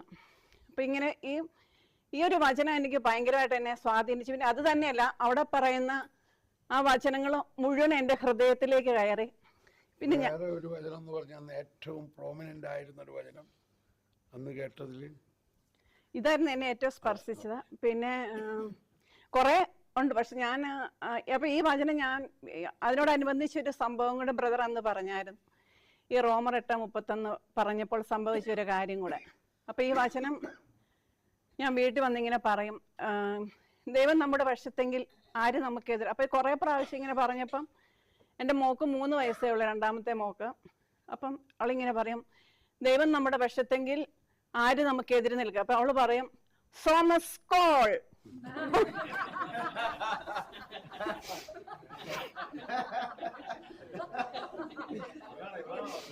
അല്ല അല്ല അപ്പൊ അന്ന് തൊട്ട് അവൾക്ക് ഭയങ്കര പരിചയമാണ്. 3 വയസ്സ് കഴിഞ്ഞാൽ അത്രേ ഉള്ളൂ. പക്ഷെ ഈ വചനം ഇങ്ങനെ കേൾക്കും. അപ്പൊ ഇങ്ങനെ വചനങ്ങൾ ഈ പിള്ളേരോടെല്ലാം ഇങ്ങനെ പറയും. അത് കഴിഞ്ഞ് ഇങ്ങനെ ഞങ്ങൾക്ക് ബ്രദർ അന്ന് ചോദിച്ചു, നിങ്ങൾക്ക് ആർക്കൊക്കെയാണ് മിഷന് പോകാൻ വിളി അധികം വേലക്കാരോ ചുരുക്കം. അപ്പം മിഷന് പോകാൻ ആഗ്രഹമുള്ളവർ എഴുന്നേറ്റ് നിൽക്കാൻ പറഞ്ഞു. അപ്പോൾ ഞാൻ അത് കഴിഞ്ഞ് പറഞ്ഞു, കുടുംബസമേതം മിഷന് പോകാൻ ആഗ്രഹമുള്ളവർ എഴുന്നേറ്റ് നിൽക്കാൻ. അപ്പം ഞാൻ പെട്ടെന്ന് ചാടി, എനിക്ക് ഭയങ്കരമായിട്ട് ഇങ്ങനെ തള്ളൽ വരുക. അപ്പം ഞാൻ ചാടി എഴുന്നേറ്റ്. അപ്പം ഞാനോർത്ത് ഒത്തിരി പേരിങ്ങനെ കാണുമായിരിക്കുന്ന ഗ്രൗണ്ടിൽ നിറച്ച്. ഞാൻ തിരിഞ്ഞു നോക്കിയപ്പോൾ 5-6 പേര് അവിടെ ഇവിടേക്ക്, അത്രയും പേരേ ഉള്ളൂ. അപ്പം ബ്രദർ പറഞ്ഞു, നിങ്ങളെല്ലാവരും ഇവർക്ക് വേണ്ടിയിട്ട് കൈകൾ ഉയർത്തി പ്രാർത്ഥിക്കാൻ. അപ്പം അന്നത്തെ ഒരു അനുഭവമാണ് ആ പ്രവചനം പൂർത്തിയായി. 27 വർഷം കഴിഞ്ഞപ്പോ. അപ്പം അങ്ങനെ അതാണ്. അങ്ങനെ അവര് കുടുംബസമേതം മിഷന് പോയി അല്ലേ? കുടുംബസമേതം മിഷന് പോയി. പിന്നെ ഒരു സംഭവം, ഇപ്പം ബ്രദർ ഇപ്പൊ ഉണ്ണീശോയം കൊണ്ട് വരുന്നുണ്ടല്ലോ. അപ്പൊ ഇപ്പം മറ്റേ ആ വചനം പറഞ്ഞ രണ്ടാമത്തെ അവൾക്ക് 1ാം ക്ലാസ്സിലോ 2ലും അങ്ങോട്ട് പഠിച്ചുകൊണ്ടിരുന്നപ്പം ഒരു ഉണ്ണീശോയ അവിടെ ക്ലാസ് ടീച്ചർ കൊടുത്തു. അപ്പോൾ ഞങ്ങൾ പറഞ്ഞു ഉണ്ണീശോയായിട്ട് ഇങ്ങനെ പ്രാർത്ഥിക്കാൻ. അതിങ്ങനെ ഇപ്പോഴും ഉണ്ട്. അവൾ PhD കഴിഞ്ഞു. അവിടെ കൂടി അത് അവൾ യൂറോപ്പിൽ പോയപ്പോഴും അവളുടെ കൂട്ടത്തിലുണ്ടായിരുന്നു. പിന്നെ കല്യാണത്തിന് ഒരുങ്ങാൻ പോയപ്പോഴും ഈ ഉണ്ണീശോയം കൊണ്ടാണ് പോകുന്നത്. അപ്പോൾ 1-2 പ്രാവശ്യം നഷ്ടപ്പെട്ടു. ഉണ്ണീശോയം ഒരുങ്ങി ആ കല്യാണത്തിന് ആ സമയത്ത് മറന്നുപോയി എടുക്കാൻ. അപ്പം പക്ഷേ ആ നഷ്ടപ്പെട്ട ഉണ്ണീശോയെ പിന്നെ ബ്യൂട്ടി പാർലറിലോട്ട് വിളിച്ചു ചോദിച്ചു, ഉണ്ണീശോ അവിടെ ഉണ്ടോ കണ്ടോ എന്ന്. അപ്പം അവർ പറഞ്ഞു അവർക്ക് അറിയത്തില്ല, നിങ്ങൾ വന്ന് നോക്കാൻ പറഞ്ഞു. ഇപ്പോൾ ഒരാഴ്ച കഴിഞ്ഞപ്പം പിന്നെ പോയി നോക്കിയപ്പോൾ ഉണ്ണീശോ അവിടെ ഭദ്രമായിട്ട് ഇരിപ്പുണ്ട്. ഇപ്പോഴും അവളുടെ കൂട്ടത്തിൽ തന്നെ അത് ഉണ്ണീശോ ഉണ്ട്. Price the Lord.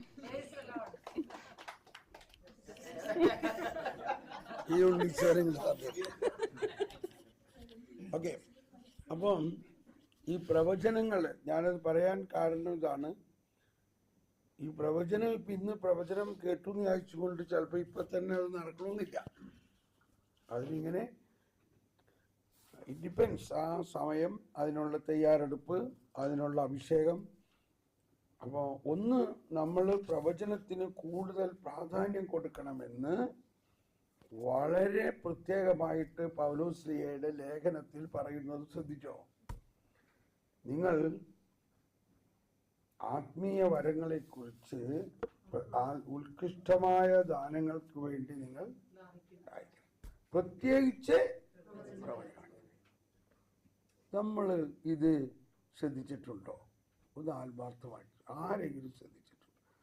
പൗലോസ്ലീഹ എന്ന ഈ മഹാന്റെ വളരെ ശ്രേഷ്ഠമായ ഒരു അഡ്വൈസാണ്. ഇത്രയും ലേഖനങ്ങളിൽ വേറെ എന്നിലും പറഞ്ഞിട്ടില്ല, നിങ്ങൾ ഈ വരത്തിന് വേണ്ടി പ്രത്യേകം പ്രാർത്ഥിക്കണം. അപ്പോൾ ശരിക്കും ഇതിലൂടെയാണ് സഭ വളരുക.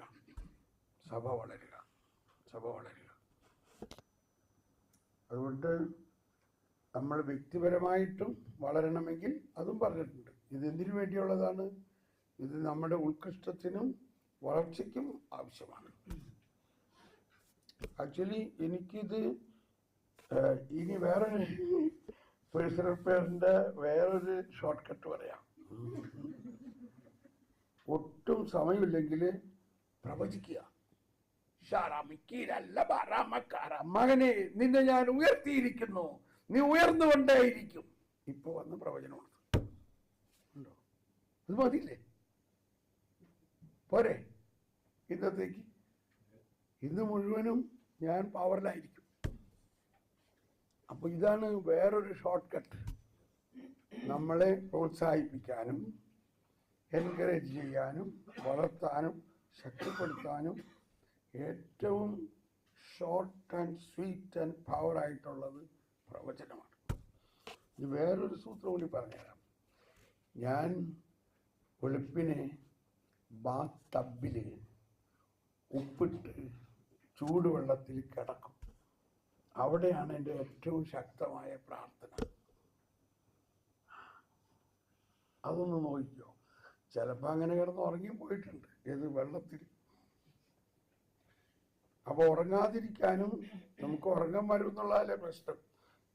അപ്പോൾ ഈ ബാത്ത് ടബിൽ വെള്ളത്തിൽ ചൂടുവെള്ളത്തിൽ കിടന്ന് അപ്പോൾ നമുക്കൊരു ക്ലോസറ്റ് അറ്റ്മോസ്ഫിയറാണ്. അവിടെ നിന്ന് അതിശക്തമായ സ്തുതിപ്പും പ്രവചനമൊക്കെ വരും. അടുത്തുള്ള ആൾക്കാരൊക്കെ ചിലപ്പോൾ ഓടിക്കൂടിയിട്ടുണ്ട്. എന്ത് പറ്റിയെന്ന് ചോദിച്ചുകൊണ്ടൊക്കെ. അപ്പോൾ എന്ത് പറയാം, ഇതെൻ്റെ ഏറ്റവും എൻ്റെ പ്രെയർ എക്സ്പീരിയൻസ് ഇവിടെയാണ്. ഇതൊക്കെ ചില സൂത്രങ്ങളാണ്. അങ്ങനെ ചെയ്ത് നോക്ക്. I don't know why. Okay, അപ്പോൾ ഇനി നമ്മൾ തൽക്കാലം ഇവിടെ നിർത്തി നമ്മൾ കുർബാനയ്ക്ക് ഒരുക്കാം അല്ലേ? അല്ല, വേറൊരു കാര്യം. ഇപ്പം ഈ ജനറലായിട്ട് നിങ്ങൾ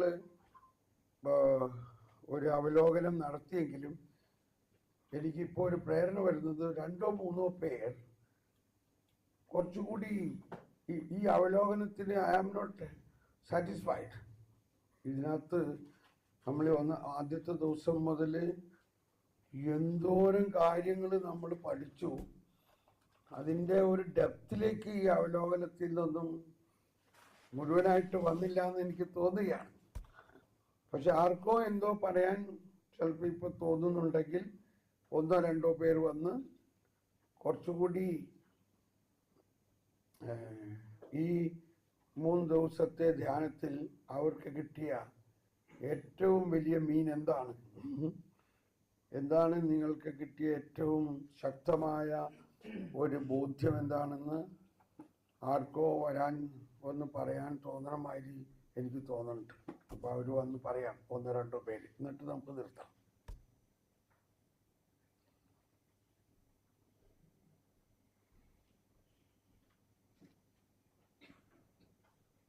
Yes, please come.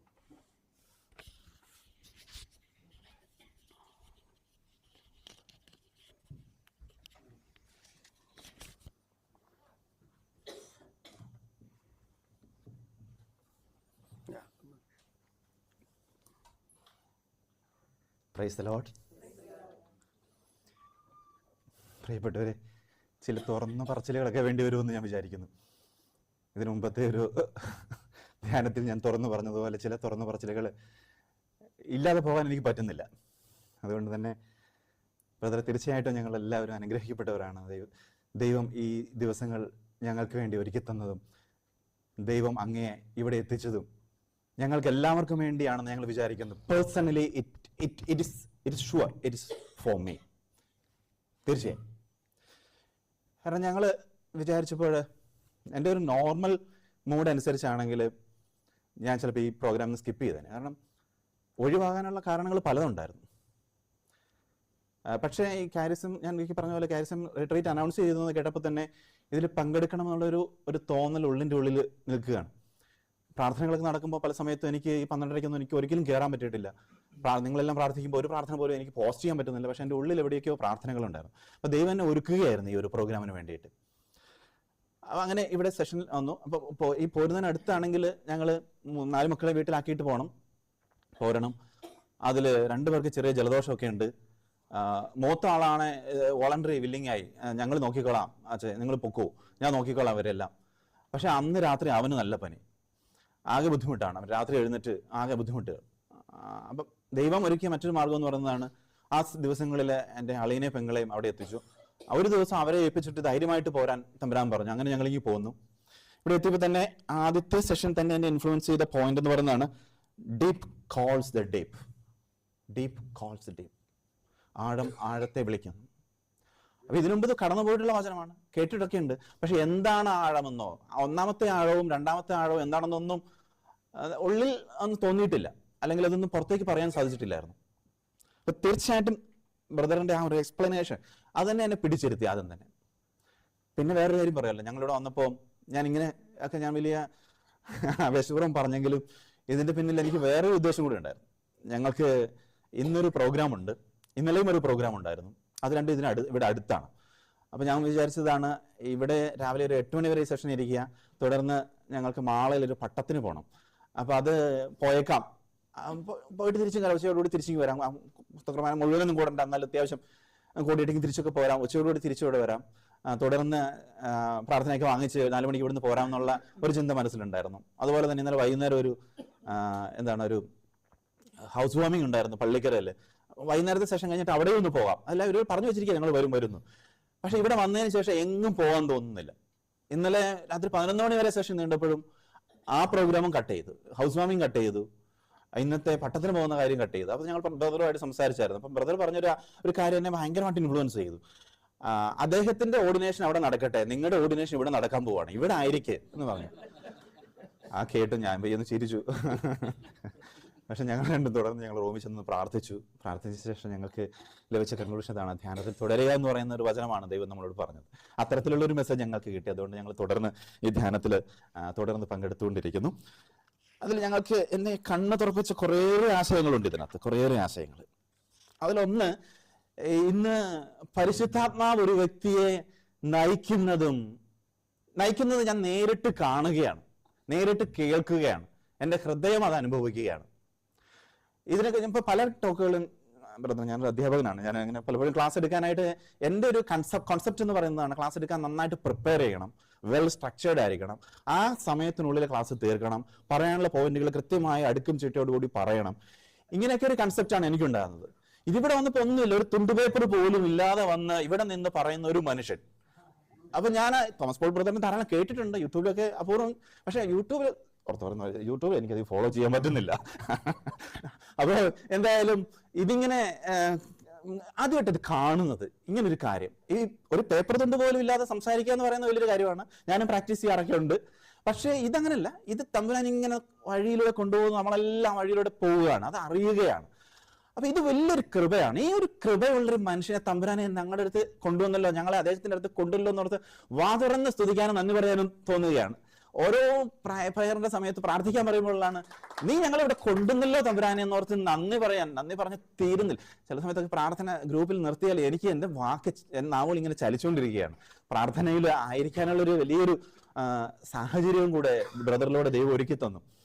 അതുപോലെ തന്നെ ഈ പ്രിപ്പറേഷനെ പറ്റി പറഞ്ഞപ്പോൾ വേറൊരു കാര്യം ഞാനും ചിലപ്പോൾ ഓർക്കുന്ന കാര്യമുണ്ട്.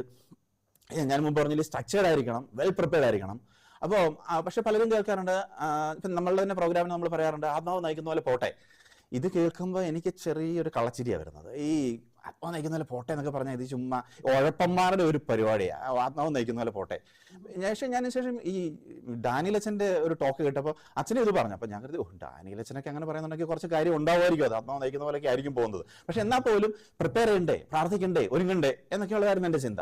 അപ്പോൾ ചില സമയത്താണ് അനു ചില പ്രോഗ്രാമിനൊക്കെ പോകുമ്പോഴത്തേക്ക് അവിടുന്ന് പറയും ഈ കാര്യം നോക്കിക്കണേ, എനിക്ക് 3 മണിക്ക് ഓം ക്യാറ്റിൻ്റെ ഒരു പരിപാടിക്ക് കയറണം പ്ലീസ്. അപ്പോൾ ഞാൻ പറയണം എന്നാൽ ഞാൻ നോക്കിക്കോളാം. അതല്ലെങ്കിൽ വെച്ചാൽ ഞാൻ നോക്കത്തില്ല, കാര്യം നോക്കത്തില്ല എന്ന് പറഞ്ഞാൽ പിന്നെ എന്നാൽ പിന്നെ 3 മണിയുടെ സെഷൻ എടുക്കാൻ പറയാം എന്നോട്. അപ്പൊ അതുകൊണ്ട് അതിനേക്കാൾ എളുപ്പം എന്ന് പറയുന്നത് ഈ ഒരു പ്രോഗ്രാം ആയതുകൊണ്ട് ഞാൻ പിന്നെ കറിയൊക്കെ ഇളക്കി എടുത്ത് വെച്ച് മക്കൾക്ക് ഫുഡൊക്കെ കൊടുത്ത് ഇരിക്കുക. അപ്പൊ അപ്പോഴും എന്റെ കൺസെപ്റ്റ് ഇതാണ്. അനുവിനോട് ഞാൻ പറയും, നീ നിന്റെ അങ്ങനെ സെഷൻ ഏറ്റെടുത്തെങ്കിൽ നീ അതിന് ആവശ്യമായ സമയം കണ്ടെത്തി പ്രിപ്പയർ ചെയ്ത് പ്രാർത്ഥിച്ചൊരുങ്ങി വേണം. അപ്പൊ പ്രാർത്ഥിച്ചൊരുങ്ങുന്നൊക്കെ ഉണ്ട്, ആരാധന ചാപ്പലൊക്കെ മുമ്പൊക്കെ പ്രാർത്ഥിച്ചൊക്കെയാണ് വരുന്നത്. പക്ഷെ എന്നാൽ ആ പർട്ടിക്കുലർ പ്രോഗ്രാമിന് വേണ്ടിയിട്ട് പ്രിപ്പയർ ചെയ്യുന്നുണ്ടോ എന്ന് ഞാൻ എപ്പോഴും ചോദിക്കും. അതല്ലാതെ അത് ഏറ്റെടുക്കരുത്. എൻ്റെ ഒരു ഇതാണ്, അത് നമുക്ക് സമയമില്ലെങ്കിൽ അത് ഏറ്റെടുക്കരുത്, ആദ്യം തന്നെ നോ പറഞ്ഞു വേണം. തമ്പുരാൻ വേണ്ടി ഒരു കാര്യം ഏറ്റെടുത്തു കഴിഞ്ഞാൽ നമ്മൾ ഡെഡിക്കേറ്റ് ചെയ്യണം എന്നുള്ള അങ്ങനെ ഒരു കൺസെപ്റ്റ് ഒക്കെ ആയിട്ട് വന്ന എന്നെ ടോട്ടലി ചേഞ്ച് ചെയ്ത സംഭവമാണ് ഈ മനുഷ്യൻ. എനിക്ക് വിവരിക്കാൻ പറ്റുന്നില്ല ബ്രദറെ, ഇത് എങ്ങനെ. ഞാൻ വിചാരിച്ചു ഇത്രയും കാലത്തെ ഈ ഒരു പാണ്ഡിത്യവും ഒക്കെ ഇങ്ങനെ മുമ്പോട്ട് നയിക്കുന്നു എന്ന് പറഞ്ഞാലും ഒരു കാര്യം പറയാതിരിക്കാൻ പറ്റത്തില്ല.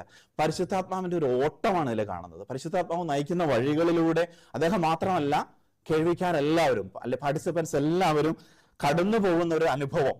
പ്രത്യേകിച്ചും ഇന്നലത്തെ ടോക്കിലൊക്കെ നമ്മളെ പേഴ്സണൽ പ്രയർ പഠിപ്പിക്കാൻ വന്നിട്ട് അദ്ദേഹം കടന്നുപോയ വഴികൾ, അത് ചെന്ന് പോയ ടച്ച് ചെയ്ത എല്ലാ മേഖലകളും നമുക്ക് ആവശ്യമുള്ളതാണ്. പ്രത്യേകിച്ച് കൃപാനയെ പറ്റി വിശദീകരിച്ചപ്പോഴേക്കും പ്രത്യേകിച്ചും ഈ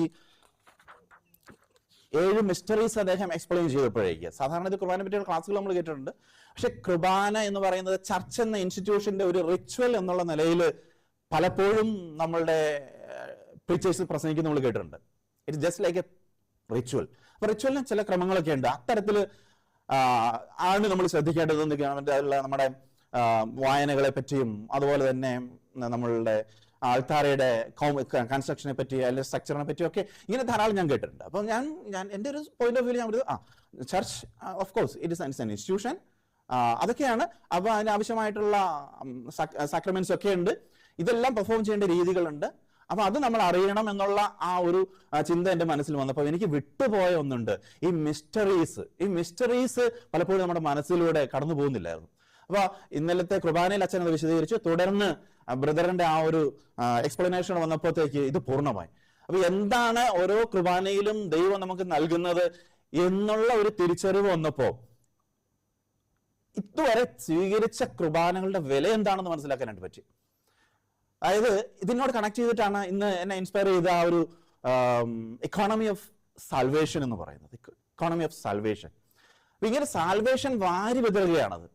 അപ്പൊ ഈ ഇക്കോണമിയിൽ ഞങ്ങൾ സാധാരണ ഉപയോഗിക്കുന്ന ഒരു ടൈമാണ്, ഞാൻ എക്കണോമിക്സ് ആണ് ബ്രദറെ.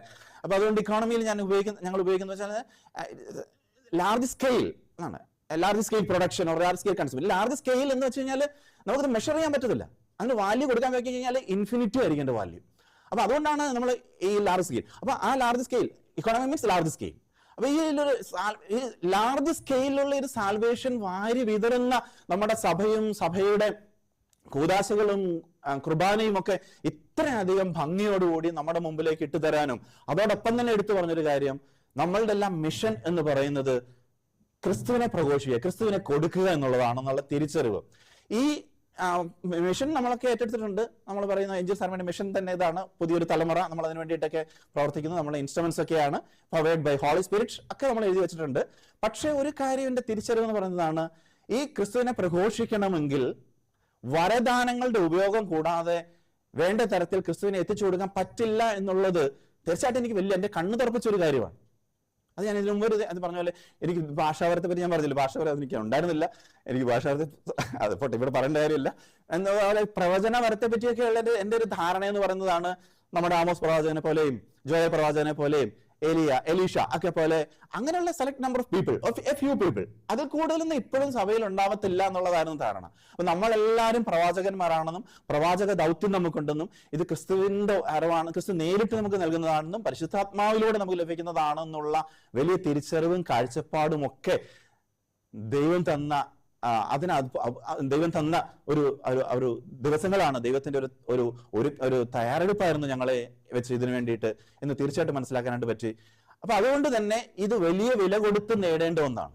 അതായത് ഈ ഒരു ധ്യാനത്തിൽ പങ്കെടുക്കുക എന്ന് പറയുന്നത് തീർച്ചയായിട്ടും വലിയ വില കൊടുക്കേണ്ട ഒന്നാണ് എന്നുള്ള ഒരു തിരിച്ചറിവ് എനിക്കുണ്ടായി. അപ്പൊ അതുകൊണ്ട് ഞങ്ങൾക്ക് നഷ്ടപ്പെട്ടു പോയ ഫംഗ്ഷനുകളോ പട്ടത്തിൽ പങ്കെടുക്കാൻ പോകുന്നതിലോ ഇനി അദ്ദേഹത്തിന്റെ മുഖത്ത് നോക്കി എന്ത് പറയും, ആ ചിന്തകളൊന്നും എന്നെ ബാധിക്കുന്നില്ല. തീർച്ചയായും തികഞ്ഞ സന്തോഷത്തിലാണ്. ദൈവം നയിക്കട്ടെ.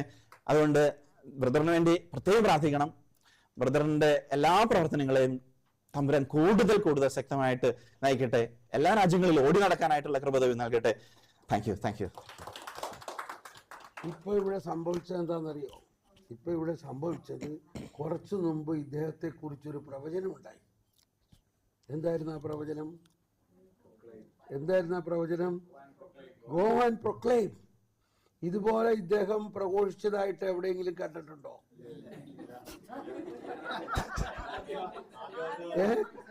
അപ്പോ ഈ പ്രവചനം ഇപ്പോ ഇവിടെ നിങ്ങൾ കേട്ടുകൊണ്ടിരിക്കെ പൂർത്തിയായിരിക്കുന്നു. ഇതാണ് പ്രവചനം. ഇന്നിപ്പോ ഇവിടെ ഉണ്ടായ പ്രവചനം ഇയാളോട് ഗോ ആൻഡ് പ്രൊക്ലെയിം ക്രൈസ്റ്റ് എന്നുള്ളത്. അതാണ് പ്രവചനം. അതുകൊണ്ടാണ് ഇത് ഓടി വന്നത്.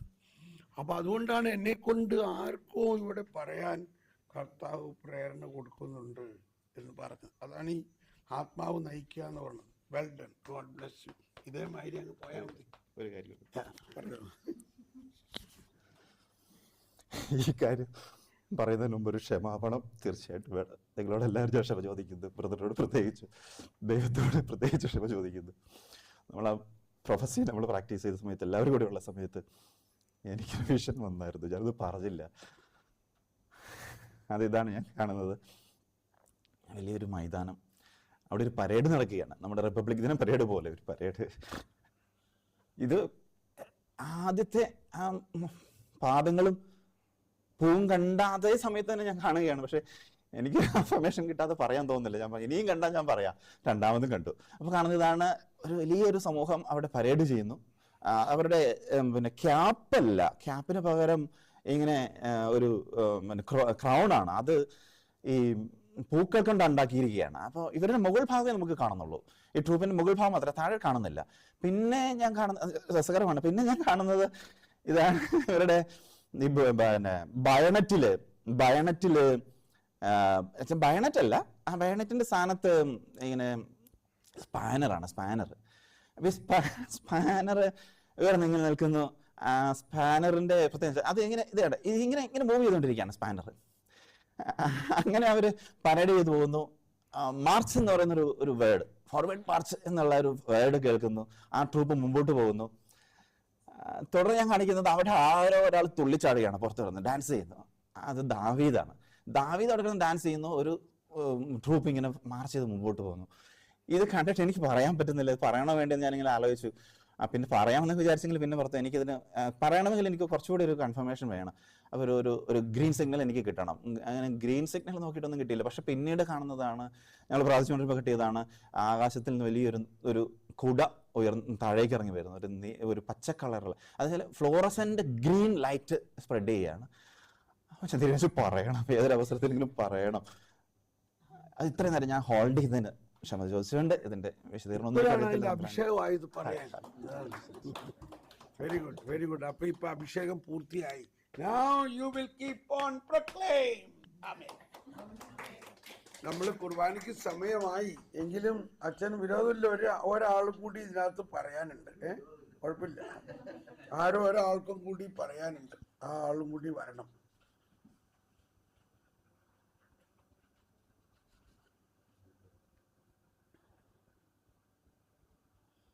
പരിശുദ്ധാത്മാവ് ഈ പ്രേരണ തരും, പക്ഷെ ഒന്ന് പുഷ് വേണം. അതാണ് അനോയിന്റിംഗ് എന്ന് പറയണത്. സഹോദരിമാരാവോ അറിയില്ല.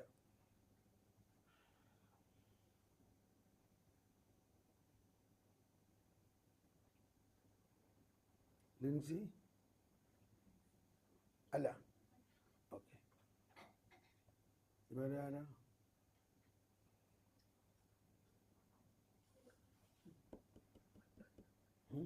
എന്നാ വാ, ഒരു പുഷ് കൊടുത്ത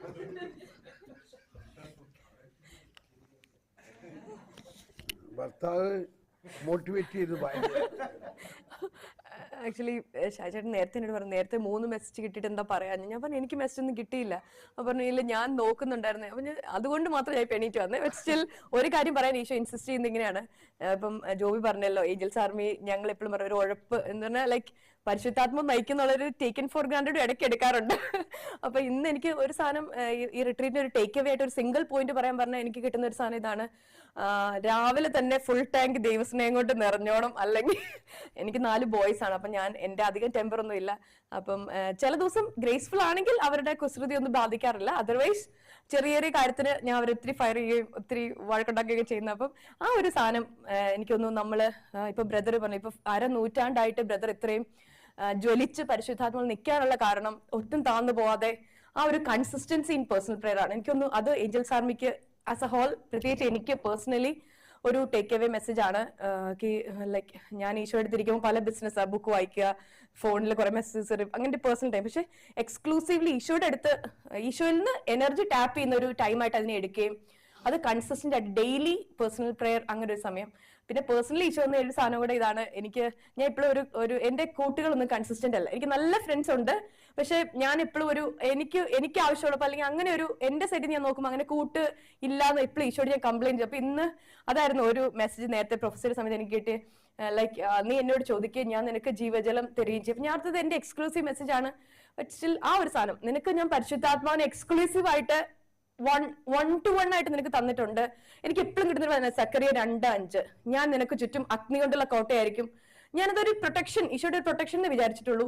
പക്ഷെ ഇന്ന് ഈശോ അത് മനസ്സിലാക്കി തന്നത് ഈ അഗ്നി കൊണ്ടുള്ള കോട്ട നിന്റെ ചുറ്റുമുള്ളത് ഈ പരിശുദ്ധാത്മാവാണ്. എനിക്ക് മെന്ററിന്റെ കൂടെ ഇരിക്കുന്ന ഒരു മെസ്സേജ് അനുവിന്റെ ചുറ്റും ഒരു ബബിൾ ഉണ്ട്. അത് ഒന്നിനെയും അകത്തോട്ട് അനുവിന് ഒരു പരിക്കേൽക്കാതെ. അപ്പൊ ഞാനത് ഈശോയുടെ സ്നേഹമായിരിക്കും അങ്ങനെയൊക്കെ വിചാരിച്ചിട്ടുണ്ട്. പക്ഷെ ഇന്ന് എക്സ്ക്ലൂസീവ് ആയിട്ട് ഈശോ അത് മനസ്സിലാക്കി തന്നു.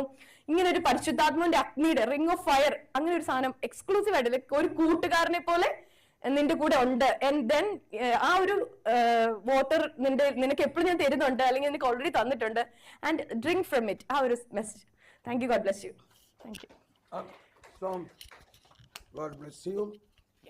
ഇനി ഒരു ഷോർട്ട് കട്ട് കൂടി പറയാം പേഴ്സണൽ പ്രെയർ. കാരണം ഈ പറഞ്ഞ പോലെ നമ്മൾ എന്തെല്ലാം ആയാലും നമ്മൾ അതിരാവിലെ ഫുൾ ടാങ്ക് പെട്രോൾ അടിച്ചാലേ അന്നത്തെ ദിവസം മുഴുവനും എന്താണ് നമ്മളെ കൊണ്ട് കർത്താവ് ചെയ്യിക്കാൻ പോണെന്ന് നമുക്കറിയില്ല. വലിയ കാര്യം ചെയ്യണമെങ്കിൽ നമ്മൾ ഫുള്ളായിരിക്കണം. അല്ലെങ്കിൽ അവൻ്റെ അടുത്ത് അയച്ചാൽ ശരിയാവില്ല, അവനിന്ന് പേഴ്സണൽ പ്രെയർ പോലും ചെയ്തിട്ടില്ല, അതുകൊണ്ട് അവനെ വിട്ടേക്ക്. നമ്മളുടെ അടുത്ത് ഒരാളെ അയക്കണമെന്ന് കർത്താവിന് ആഗ്രഹമുണ്ട്, പക്ഷെ അയച്ചിട്ട് എന്താ പ്രയോജനം? അപ്പം നമ്മളെപ്പോഴും റെഡി ആയിരിക്കുക എന്നുള്ളതിന് വളരെ പ്രധാനമായ ഒരു കാര്യമാണ്. എപ്പോഴും റെഡി ആയിരിക്കുക. എങ്കിൽ കർത്താവ് ഒരുപാട് ആൾക്കാരെ നമ്മുടെ അടുത്തേക്ക് നമ്മളിലൂടെ ശുശ്രൂഷിക്കപ്പെടാൻ വേണ്ടി അയക്കും. അപ്പം ഈ ചില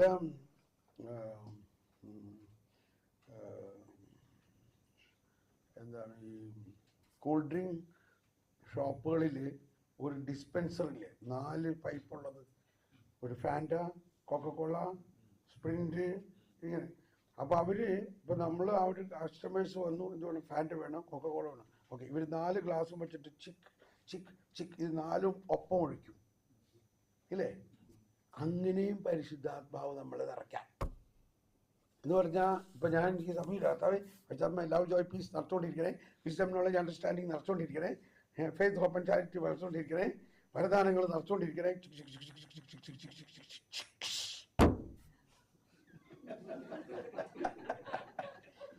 അതാണ് സൈമിൾട്ടേനിയസ് ബൈലൊക്കേഷൻ മാതിരി. മനസ്സിലാവുന്നുണ്ടോ? ഇതെല്ലാം നമ്മൾ തിരക്കുള്ള ആളുകൾ, അമ്മമാർ ഇപ്പോൾ പറയും, അതെന്ത് ഈ പറയണത്, നിങ്ങൾക്ക് 4 ആൺപിള്ളേരാണ്, ഇവന്മാർ രാവിലെ തന്നെ ഇവർ കുസ്തി പിടിക്കണോ കണ്ടിരിക്കണോ, ഞാൻ പ്രാർത്ഥിക്കണോ, ഇങ്ങനെയൊക്കെയുള്ള സ്ട്രെസ്സാണ്. അപ്പോൾ ഇവർ എണിക്കണേക്ക് മുമ്പ് നിങ്ങൾ പ്രാർത്ഥിക്കണം. അതാണ് വേറൊരു സംഭവം. കുട്ടികൾ എണിക്കണേക്ക് മുമ്പ് നിങ്ങൾ പ്രാർത്ഥിച്ചാൽ ഈ കുട്ടികൾ കുറേയും കൂടി സോബറായിട്ടും ഒരു പ്രസന്നവതരായിട്ട് എണിക്കും. അല്ലെങ്കിൽ എനിക്കിപ്പോൾ ഇച്ചിരി കൂടി ഇറങ്ങണം, ഒരു 5 minutes മോർ, ഇങ്ങനെ പറഞ്ഞുകൊണ്ട് അവരിങ്ങനെ, അല്ലെങ്കിൽ നമ്മളുമായിട്ട് ഗുസ്തി പിടിച്ചുകൊണ്ടിരിക്കും. ഒരാളെ വിളിച്ചുകൊണ്ടുവന്ന് പല്ല് തേക്കാൻ വരയ്ക്കുമ്പോഴേക്കും അടുത്തവൻ പോയി കിടക്കും. അങ്ങനെയൊക്കെ ഉള്ള ഒരു നാഗിങ് ഉണ്ടാവും. പക്ഷെ നമ്മൾ കുഞ്ഞുങ്ങൾ എണിക്കുന്നതിന് മുമ്പ് പ്രാർത്ഥിക്കുകയാണെങ്കിൽ ഈ കുഞ്ഞുങ്ങളിലേക്ക് ഈ പ്രസാദവരം ഒഴുകും. അങ്ങനെയാണ് ശരിയായിട്ടുള്ളൊരു പാരൻറ്റിങ് എന്ന് പറയുന്നത്. അപ്പോൾ അതോടൊപ്പം കുഞ്ഞുങ്ങളുടെ കാര്യം ഇതാണെങ്കിൽ, പാരൻറ്റിങ്ങിലെ ഇന്നത്തെ ഏറ്റവും മോർ ചലഞ്ചിങ് എന്നുള്ളത് മുതിർന്നവരുടെ പാരൻറ്റിങ് എന്ന് പറഞ്ഞാൽ ഒരു ടീനേജേഴ്സ്, യൂണിവേഴ്സിറ്റിയിൽ പഠിക്കണവർ, അവരുടെ പാരൻറ്റിങ്ങിന് നമ്മുടെ പേഴ്സണൽ പെയർ വളരെ വളരെ സ്ട്രോങ് ആകണം. അപ്പം ഇവിടെയാണ് ഞാൻ എപ്പോഴും പറയാറുള്ളതും ഒരുപാട് പേരിൽ സാക്ഷ്യമുള്ളതാണ്. ഏശയ്യ 59:20. ഒരു ദിവസം മുമ്പ് ഒരു സഹോദരി പറയാണ്, എൻ്റെ മോള് അവൾ സോഫ്റ്റ്വെയർ ആണ്, അവൾ പറയാണ്, മമ്മി എല്ലാവരും ദൈവത്തിൻ്റെ മക്കളല്ലേ, എനിക്കൊരു ബംഗാളി ബ്രാഹ്മണനെയാണ് ഇഷ്ടം, ഞാൻ അവനെ കല്യാണം കഴിക്കാൻ പോവാം. ഈ അമ്മയ്ക്ക് ആകെ ഷോക്ക് അടിച്ചു. നമ്മൾ പിള്ളേരെ കുറിച്ച് എന്തെല്ലാം സ്വപ്നങ്ങൾ കണ്ടിട്ട് ജീവൻ കൊടുത്ത് വളർത്തിക്കൊണ്ടുവരികയാണ്. അപ്പോഴിങ്ങനെ യാതൊരു മുഖവരയില്ലാണ്ട് ഒരു അടി. അവളാകെ അങ്ങ് വിഷമിച്ചു, എന്ത് ചെയ്യും. അപ്പോൾ നമ്മുടെ യൂട്യൂബ് വീഡിയോ ഇപ്പോൾ കാണുന്നതാണ്. അപ്പോൾ എന്നെ വിളിച്ചു, ബ്രദറെ ഇങ്ങനൊരു അവസ്ഥയാണ്, ഞാൻ എന്ത് ചെയ്യണം? ഞാൻ പറഞ്ഞു, ഡോണ്ട് വരി, ഈ വചനത്തെ മുറുക്കെ പിടിക്കുക. ഏശയ്യ 59:21 പറയുന്നത് പുതിയ നിയമത്തെക്കുറിച്ചാണ്. ഞാൻ നിങ്ങളോട് ചെയ്യുന്ന ഉടമ്പടി ഇതാണ്. ആദ്യം മനസ്സിലാക്കാതെ ഒരു ഉടമ്പടിയാണ് എന്ന് പറഞ്ഞാൽ that is unchangeable, that is already established. ആ ഉടമ്പടി അനുസരിച്ച് കർത്താവ് ചെയ്യുന്നു, ഞാൻ നിങ്ങളിൽ നിവേശിപ്പിച്ച എൻ്റെ വചനവും എൻ്റെ ആത്മാവും നിങ്ങളിൽ നിന്നോ, പറഞ്ഞെല്ലാവരും, നിങ്ങളിൽ നിന്നോ, നിങ്ങളുടെ സന്താനങ്ങളിൽ നിന്നോ, അവരുടെ സന്താനങ്ങളിൽ നിന്നോ ഒരിക്കലും അകന്നു പോകയില്ല. കർത്താവാണ് ഇത് അരുളി ചെയ്യുന്നത്. ഈ വചനത്തിൽ മാത്രമേ ചിലപ്പോൾ ഉണ്ടാവുമായിരിക്കും, പക്ഷെ ഞാൻ കണ്ടിട്ടില്ല ഒരു വചനം പറയുമ്പോൾ അതിൻ്റെ മുൻപിലും പിൻപിലും കർത്താവാണ് ഇത് അരുളി ചെയ്യുന്നതെന്ന് പറഞ്ഞിട്ട്. നിങ്ങൾക്കറിയോ വേറെ ഏതെങ്കിലും വചനം? എനിക്കറിയില്ല. വേറെയുണ്ടോ? ഓക്കെ. എനിവേ, അപ്പോൾ ഇത് എനിക്ക് വളരെയധികം ആളുകളിൽ എക്സ്പെരിമെന്റ് ചെയ്യപ്പെട്ടിട്ടുള്ളതാണ്. പക്ഷേ അപ്പൊ ഇവിടെ പേഴ്സണൽ പെയർ മാത്രം പോരാ, ഒരു അഡീഷണൽ ഇൻപുട്ട് നമ്മളിൽ വേണം. അതായത് നമ്മളിൽ എന്ത് നിറയണോ അത് നമ്മുടെ രക്തബന്ധത്തിലൂടെ നമ്മുടെ മക്കളിലേക്ക് ഒഴുകും. അപ്പൊ ഇവളെ സംബന്ധിച്ച് ഇപ്പൊ ഇവിടെ എന്താ വേണ്ടത്? അതായത് ഈ പ്രായത്തിലുള്ള പ്രത്യേകിച്ച് വളർന്നവര്, അവരുടെ കുറ്റമല്ല, അവര് വേറെ ഒരു ലോകത്തിലാണ്, അവർ യൂണിവേഴ്സിറ്റിയിലാണ്, അവര് വേറെ ഒരു റാഷണൽ ഗ്രൂപ്പിലാണ്. അവർക്ക് ചുറ്റും ഒരുപാട് പേര് അവരുടേതായ സിദ്ധാന്തങ്ങൾ അവർ പറയാൻ, ഇതൊക്കെ അപ്പനും അമ്മയും അറിയേണ്ട ആവശ്യമൊന്നുമില്ല. It is your personal decision. Why should you consult with your father and mother? നിന്റെ ഭാരതാവാകാൻ പോണ ആള് നീയല്ലേ തീരുമാനിക്കേണ്ടത്? ആ ശരിയല്ലേ? ഇങ്ങനെയുള്ള സിദ്ധാന്തമാണ് അവർ പഠിക്കുന്നതും പ്രാർത്ഥിക്കുന്നതും ഒക്കെ. എന്നാൽ ദൈവം എന്താണ് അവരെ കുറിച്ച് പറയണെന്നുള്ളതൊന്നും ഒരാളും അവരോട് പറയാൻ പോകില്ല. കഴിഞ്ഞിട്ടോ ഇപ്പം നിർത്താമേ. അപ്പം ഇവിടെ ശ്രദ്ധിക്കണം, ഇവിടെ ഈ കാലഘട്ടത്തിൽ ആവശ്യം ദൈവത്തിൻ്റെ ജ്ഞാനമാണ്. അതുകൊണ്ട് ജ്ഞാനത്തിൻ്റെ പുസ്തകം 6 അധ്യായം, 6-ാം അധ്യായം മുഴുവനും ഇല്ലെങ്കിൽ 6:11 മുതൽ 7, 8, 9 ഇത്രയും ഭാഗങ്ങൾ വായിച്ച് നിങ്ങളിൽ നിറയണം. അപ്പൊ നിങ്ങളിത് വായിച്ച് നിറയ്ക്കുമ്പോൾ ഏശയ്യ 59 സെറ്റിംഗ് ഓൾറെഡി കർത്താവ് ചെയ്തേക്കാണ്. കർത്താവ് ചെയ്ത് അയച്ചിട്ട് ഞാൻ നിങ്ങളിൽ നിവേശിപ്പിച്ച വചനം നിവേശിപ്പിക്കണ്ടേ? അതാണ് നമ്മൾ ചെയ്യേണ്ടത്. നിവേശിപ്പിച്ചു കഴിഞ്ഞാൽ ഈ ക്ലോസ് അനുസരിച്ച് ഇത് മക്കളിലേക്ക്, പ്രത്യേകിച്ച് പ്രായമായ മക്കൾക്ക് അവരുടെ ബുദ്ധിയെ പ്രകാശിപ്പിക്കണം. അവർ വേറെ ഒരു ബുദ്ധിയുടെ ലോജിക്കിൽ ജീവിക്കുകയാണ്. പക്ഷേ ആർക്കാണ് ശക്തി? കർത്താവിൻ്റെ വചനം, മരിച്ചവനെ പോലും ഉയർപ്പിക്കുന്ന വചനം അവരുടെ ആത്മാവിലേക്ക് നമ്മൾ അങ്ങനെ വിടുമ്പോൾ അത് അവരിൽ മാറ്റം ഉണ്ടാക്കും. 6 മാസത്തോളം കഴിഞ്ഞപ്പോൾ ഈ കേസ്, ഞാൻ ഉദാഹരണം പറയുന്നത് നമ്മുടെയൊക്കെ അവസ്ഥ ഇതാണ്. അപ്പോൾ ഇപ്പോൾ അവള് കഴിഞ്ഞ ദിവസം എനിക്ക് ഒരു സന്ദേശം അയച്ചിട്ടുണ്ടായിരുന്നു, അത് ഞാൻ പിന്നെ പറയാം. അവളുടെ മോള് പറയാണ്, മമ്മി എനിക്കിപ്പോൾ തോന്നുന്നത് ആ കാര്യം വേണ്ട, പപ്പയും മമ്മിയും കൂടി പ്രാർത്ഥിച്ച് കിട്ടുന്ന ചെറുക്കൻ മതി എന്നാ തോന്നണേ. ആലോചിച്ച് നോക്കി. അപ്പോൾ കഴിഞ്ഞ ദിവസം ഈ അമ്മ എനിക്ക് മെസ്സേജ് അയച്ചിരിക്കുകയാണ്, ബ്രദറെ ഓർക്കണണ്ട എൻ്റെ മോളുടെ കല്യാണം, അവളിപ്പോൾ ഗർഭിണിയാണ്, അവൾ അടുത്ത മാസം പ്രസവിക്കാൻ പോവുകയാണ്, ബ്രദറെ ഒന്ന് പ്രാർത്ഥിക്കണേ. എനിക്ക് അവരെയൊക്കെ കാണാൻ കൊതിയാവാണ്. കാരണം അവരുടെ ജീവിതത്തിന് ഇതുപോലെ ഒരു ഡയറക്ഷൻ കൊടുക്കാൻ നമുക്ക് സാധിച്ചതില്ല. ഇത് തുടങ്ങിയത് ജർമ്മനിയിലെ ഒരു പെണ്ണ് എന്നോട് പറഞ്ഞൊരു, അമ്മച്ചി എൻ്റെ മോൾ എവിടെയാണെന്ന് എനിക്ക് അറിയില്ല, 4 വർഷമായി ഞാൻ അവളെ കണ്ടിട്ട്. ചിലർ പറയുന്നത് ആ ചെറുക്കൻ്റെ കൂടെയാണ്, കുറച്ച് കഴിഞ്ഞാൽ പെണ്ണ് വേറെ ഒരു ചെറുക്കൻ്റെ കൂടെയാണ്. ഞാൻ എങ്ങനെ എൻ്റെ മോളെ തിരിച്ചു കിട്ടും? അപ്പൊ ഞാൻ പ്രാർത്ഥിച്ചു, പരിശുദ്ധാത്മാവ് എന്താണ് ഒരു വഴി?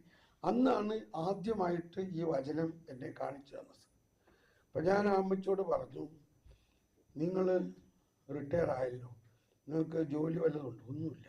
എന്നാൽ കുറച്ച് വെളുപ്പിന് എണീറ്റിട്ട് ഈ വചനം അനുസരിച്ച് നിങ്ങളുടെ ആത്മാവിലേക്ക് ജ്ഞാനവും, അവിടെ വേറൊന്നും കൂടി ഞാൻ പറഞ്ഞു, ഈശോ തന്നെ പറഞ്ഞ വചനം, അത് മത്തായി 5:6 യോഹന്നാൻ 14:17 വചനം, ഈശോ തന്നെ പറഞ്ഞ വചനം നിങ്ങൾ ഭക്ഷിക്കണം, എന്നിട്ട് നിങ്ങൾ വിശ്വസിക്കണം, ഇത് നമ്മുടെ പ്രായമായ മക്കളിലേക്ക് ഒഴുകണം. അങ്ങനെ അവരോട് പറഞ്ഞു. അത്രയും ചെയ്താൽ മതിയോ? അപ്പം നമ്മളെപ്പോഴും ചിന്തിക്കേണ്ടത് നമ്മൾ എന്തെങ്കിലുമൊക്കെ ചെയ്യണ്ടേ, വല്ല നേർച്ച കാഴ്ചയൊക്കെ ചെയ്യണ്ട, അതൊന്നും ചെയ്യണ്ട. അങ്ങനെ ഞാൻ പറഞ്ഞു. ഇതേമാതിരി 5-6 മാസം കഴിഞ്ഞപ്പോൾ അതിൻ്റെ അടുത്ത ഒരു പട്ടണത്തിൽ ഞാൻ ധ്യാനിപ്പിക്കാൻ വന്നപ്പോൾ ഈ അമ്മച്ചി ഓടി വന്നിരിക്കുകയാണ്. ഓടി വന്നിട്ട് പറയാണ്, Thomas Paul, this is functioning, this is functioning. What is functioning? നീ അന്ന് പറഞ്ഞില്ലേ ഇങ്ങനെ എൻ്റെ മോൾക്ക് വേണ്ടി ഇന്നമാതിരി ചെയ്യാൻ? അത് മനോഹരമായി സംഭവിച്ചു. അവൾ തിരിച്ചു വന്നിരിക്കണം. മാത്രമല്ല അവൾക്കിപ്പോൾ ഞാൻ ചെയ്യണതൊക്കെ ചെയ്യണമെന്ന് ആഗ്രഹം. C you got it? അവള് തോമസ് പോളിന്റെ ധ്യാനം കൂടാൻ വന്നേക്കണം. എന്ന് പറഞ്ഞാൽ തോമസ് പോളിന്റെ ധ്യാനം സാധാരണ ആൾക്കാർ കൂടാറില്ല. അതായത് ഇതൊരു ജനറലി ഒരു വളർച്ചാ ധ്യാനമാണ്. അപ്പോൾ ഒരു 5-8 ധ്യാനം കൂടിയ ആളുകളാണ് ഇതൊക്കെ കൂടാൻ വരാറ്. നമുക്കൊരു ക്രൗഡൊന്നും അല്ല, വളരെ സെലക്റ്റഡ് ആയിട്ടുള്ള ആൾക്കാർ വരാറുള്ളൂ. അത് പറഞ്ഞു അവള് തോമസ് പോളിന്റെ ധ്യാനം കൂടാൻ. എന്താ കാരണം? ഈ അമ്മയുടെ ഹൃദയത്തിൽ മുഴുവനും ഈ ആശയമാണ്. എന്നിട്ട് എന്നെ കാണിച്ചു തരാണ്, ശരിക്കും ഇവരുടെ മോയിൽ തന്നെ പറയാണ്, തോമസ് പോളെ അവൾക്കൊരു കൗൺസിലിംഗ് കൊടുക്കണം. അവളുടെ അടുത്ത് ബൈബിളൊന്നുമില്ല, അവൾക്ക് മത്തായി ആരാണെന്നും ലൂക്ക ആരാണെന്നൊന്നും അറിയില്ല. അതുകൊണ്ട് നീ അവളോട് സഹാനുഭൂതിയോടെ സ്വീകരിക്കണം, അവളോട് സ്ട്രോങ് ആയിട്ടൊന്നും പറയരുത്. ഞാൻ പറഞ്ഞു, നോ പ്രോബ്ലം, അവളെ എൻ്റെ മകളെ പോലെ ഞാൻ നോക്കിക്കോളാം, അവളിങ്ങനെ അയക്കാൻ പറഞ്ഞു. ഒരു മിനിറ്റ് മോനെ, വെയിറ്റ്.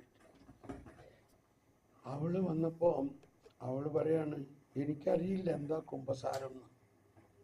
അവൾ കുമ്പസാരിച്ചിട്ടില്ല ജീവിതത്തിൽ. അപ്പൊ ഞാൻ അവളെ കുമ്പസാരത്തിന് തയ്യാറാക്കിയിട്ട് ഞാനൊരു അച്ഛനെ കണ്ടുപിടിച്ചു. അച്ഛനോടും പറഞ്ഞു, ഇവൾ ഇങ്ങനെയാണ്, അതുകൊണ്ട് ഇവളോട് സഹാനുഭൂതിയോടെ കുമ്പസാരിപ്പിക്കണം. കുമ്പസാരം കഴിഞ്ഞിട്ട് അവൾ ഇങ്ങനെ ഡാൻസ് ചെയ്തിട്ട്, I feel like A butterfly, I feel like an Angel. അതൊന്ന് കാണണം. അപ്പോ ഈ പാരന്റിങ്ങിൽ നമ്മൾ ശ്രദ്ധിക്കേണ്ട, പ്രത്യേകിച്ച് കുഞ്ഞുങ്ങളെക്കാൾ കൂടുതൽ ടീനേജേഴ്സിനും യങ് അഡൾട്ടിനും, പ്രത്യേകിച്ച് യൂണിവേഴ്സിറ്റിയിലും സോഫ്റ്റ്വെയറിലും ടെക്നോളജിയിലും എല്ലാം ആയിരിക്കുന്നവർക്ക് ഇങ്ങനെ ഒരു ആപ്ലിക്കേഷൻ നമ്മൾ പ്രത്യേകിച്ച് അമ്മമാർ ചെയ്യണം. ആൻഡ് ഐ ഗ്യാരണ്ടി ഒരുപാട് ടെസ്റ്റ് പണികളുണ്ട്. കൊച്ചു വന്നിട്ട് അമ്മയോട് പറയണം, mummy what are you doing inside me? I think you are doing something inside me. I never wanted to pray rosary, but now I feel like praying rosary. I never wanted to come with you for Holy Mass. Now I feel like coming with you. ഇത് സംഭവിക്കുകയാണ്. അപ്പം അത് ഈ വചനത്തിൻ്റെ എഫക്റ്റാണ്. ഇപ്പം ഇത് മാത്രമല്ല, ഇപ്പം എൻ്റെ ജീവിതത്തിൽ നോക്കി, എൻ്റെ അപ്പൂപ്പൻ ആ നാട്ടിൽ ബൈബിൾ ഉണ്ടായിരുന്ന ഒരു വ്യക്തിയായിരുന്നു. വേറെ ആരുടെ ബൈബിൾ ഉണ്ടായിരുന്നില്ല. ബൈബിൾ വെക്കാൻ ബിഷപ്പിൻ്റെ അനുവാദം വേണമായിരുന്നു. അപ്പോൾ ഞങ്ങളുടെ നാട്ടിൽ യഹൂദരുണ്ടായിരുന്നതിൻ്റെ പേരിൽ ഈ യഹൂദര് അപ്പാപ്പൻ്റെ അടുത്ത് വന്ന് ഒരു വൈദ്യനായി, അദ്ദേഹം അവരോട് സംസാരിക്കാൻ ഇദ്ദേഹത്തിന് മെറ്റീരിയൽ ഇല്ല. എന്നിട്ട് പിതാവിൻ്റെ അടുത്ത് പോയി പെർമിഷനോട് കൂടി ഒരു ബൈബിൾ മേടിച്ചു. അങ്ങനെ അത് വായിച്ച് എല്ലാവരെയും എല്ലാ ദിവസവും വായിപ്പിക്കുകയും ചെയ്തു. അങ്ങനെ എൻ്റെ അപ്പൻ ആ ബൈബിളിൽ അദ്ദേഹത്തിൽ വന്നു. ആ അപ്പനിൽ നിന്ന് ഇതാ എൻ്റെ അകത്ത് വന്നു. ആ നിന്നിൽ നിന്ന് നിന്റെ സന്താനങ്ങളിൽ അവരുടെ സന്താനം, ഇപ്പൊ എന്നിൽ നിന്ന് എൻ്റെ മക്കളിലേക്ക്. ഇപ്പൊ നിങ്ങൾക്കറിയാലോ എൻ്റെ മോളെ. ഇപ്പൊ ഞാൻ ആലോചിക്കുകയാണ്, എനിക്ക് വലിയ അഭിമാനമാണ് അങ്ങനൊരു ഐഡിയ എനിക്ക് കിട്ടിയത്. അതായത് അവള് ഡോക്ടർ ആകണമെന്നുണ്ടായിരുന്നു, അവള് കമ്പ്യൂട്ടർ സയന്റിസ്റ്റ് ആവണമെന്നുണ്ടായിരുന്നു. പക്ഷെ കർത്താവ് ഇങ്ങനൊരു ഐഡിയ ഒന്ന്, അവൾ എന്തുകൊണ്ടൊരു തിയോളജിയൻ ആയിക്കൂടാ. അങ്ങനെ 10 വർഷം, അതായത് തിയോളജിയിൽ ഗ്രാജുവേഷനും പോസ്റ്റ് ഗ്രാജുവേഷനും ലൈസൻഷിയേറ്റും 10 വർഷം പഠിച്ച്, പിന്നെ ജർമ്മൻ ഭാഷയിൽ തിയോളജി പഠിപ്പിക്കുന്ന കാര്യവും പഠിച്ച് 12 വർഷം പഠിച്ച് തിയോളജിയിൽ ഒരു licentiate holder. Isn't it a wonder? അപ്പം ഇതെല്ലാം നടക്കുന്നത് എന്തുകൊണ്ടാ? യേശയ്യ 59:21 പ്രാബല്യത്തിലാണ്. മനസ്സിലാവുന്നുണ്ടോ? ഇതേ ഒരു വഴിയുള്ളൂ. അടുത്ത തലമുറയെ നമ്മൾക്ക് നല്ല ഫോർമേഷൻ കൊടുക്കാൻ. ഓക്കെ, ശരി. അപ്പോൾ ഇനി നമുക്ക് കുർബാനയിലേക്കാണ്. Sorry for the delay. പക്ഷേ ഇത് ഞാൻ പറയണം, പല പ്രാവശ്യം പറയണമെന്ന് ചോദിച്ചിട്ട് ഇപ്പോൾ ഇതൊരു അവസരമായി. ഇത് നമ്മൾ വിജയിക്കണം. നിങ്ങൾക്ക് ഇതിനു വേണ്ട എന്ത് സഹായവും ഞാൻ ചെയ്യാം.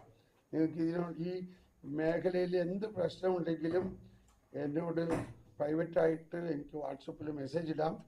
ആ പ്രശ്നത്തിനനുസരിച്ചിട്ടുള്ള വചനം നമ്മൾ അവരിലേക്ക് കൊടുക്കണം. അതാണ് അതിൻ്റെ പോയിന്റ്. അവരുടെ അവസ്ഥ എന്താണ്, അവരുടെ പ്രശ്നം എന്താണ്, അവരെ കുറ്റം പറയാതെ ആ പ്രശ്നത്തിന് പ്രതിവിധിയായിട്ട് ഉള്ള വചനം നമ്മളിൽ നിക്ഷേപിച്ചു കഴിഞ്ഞാൽ അത് അവരിൽ പോയി പൊട്ടും. Price the Lord. ഓക്കെ.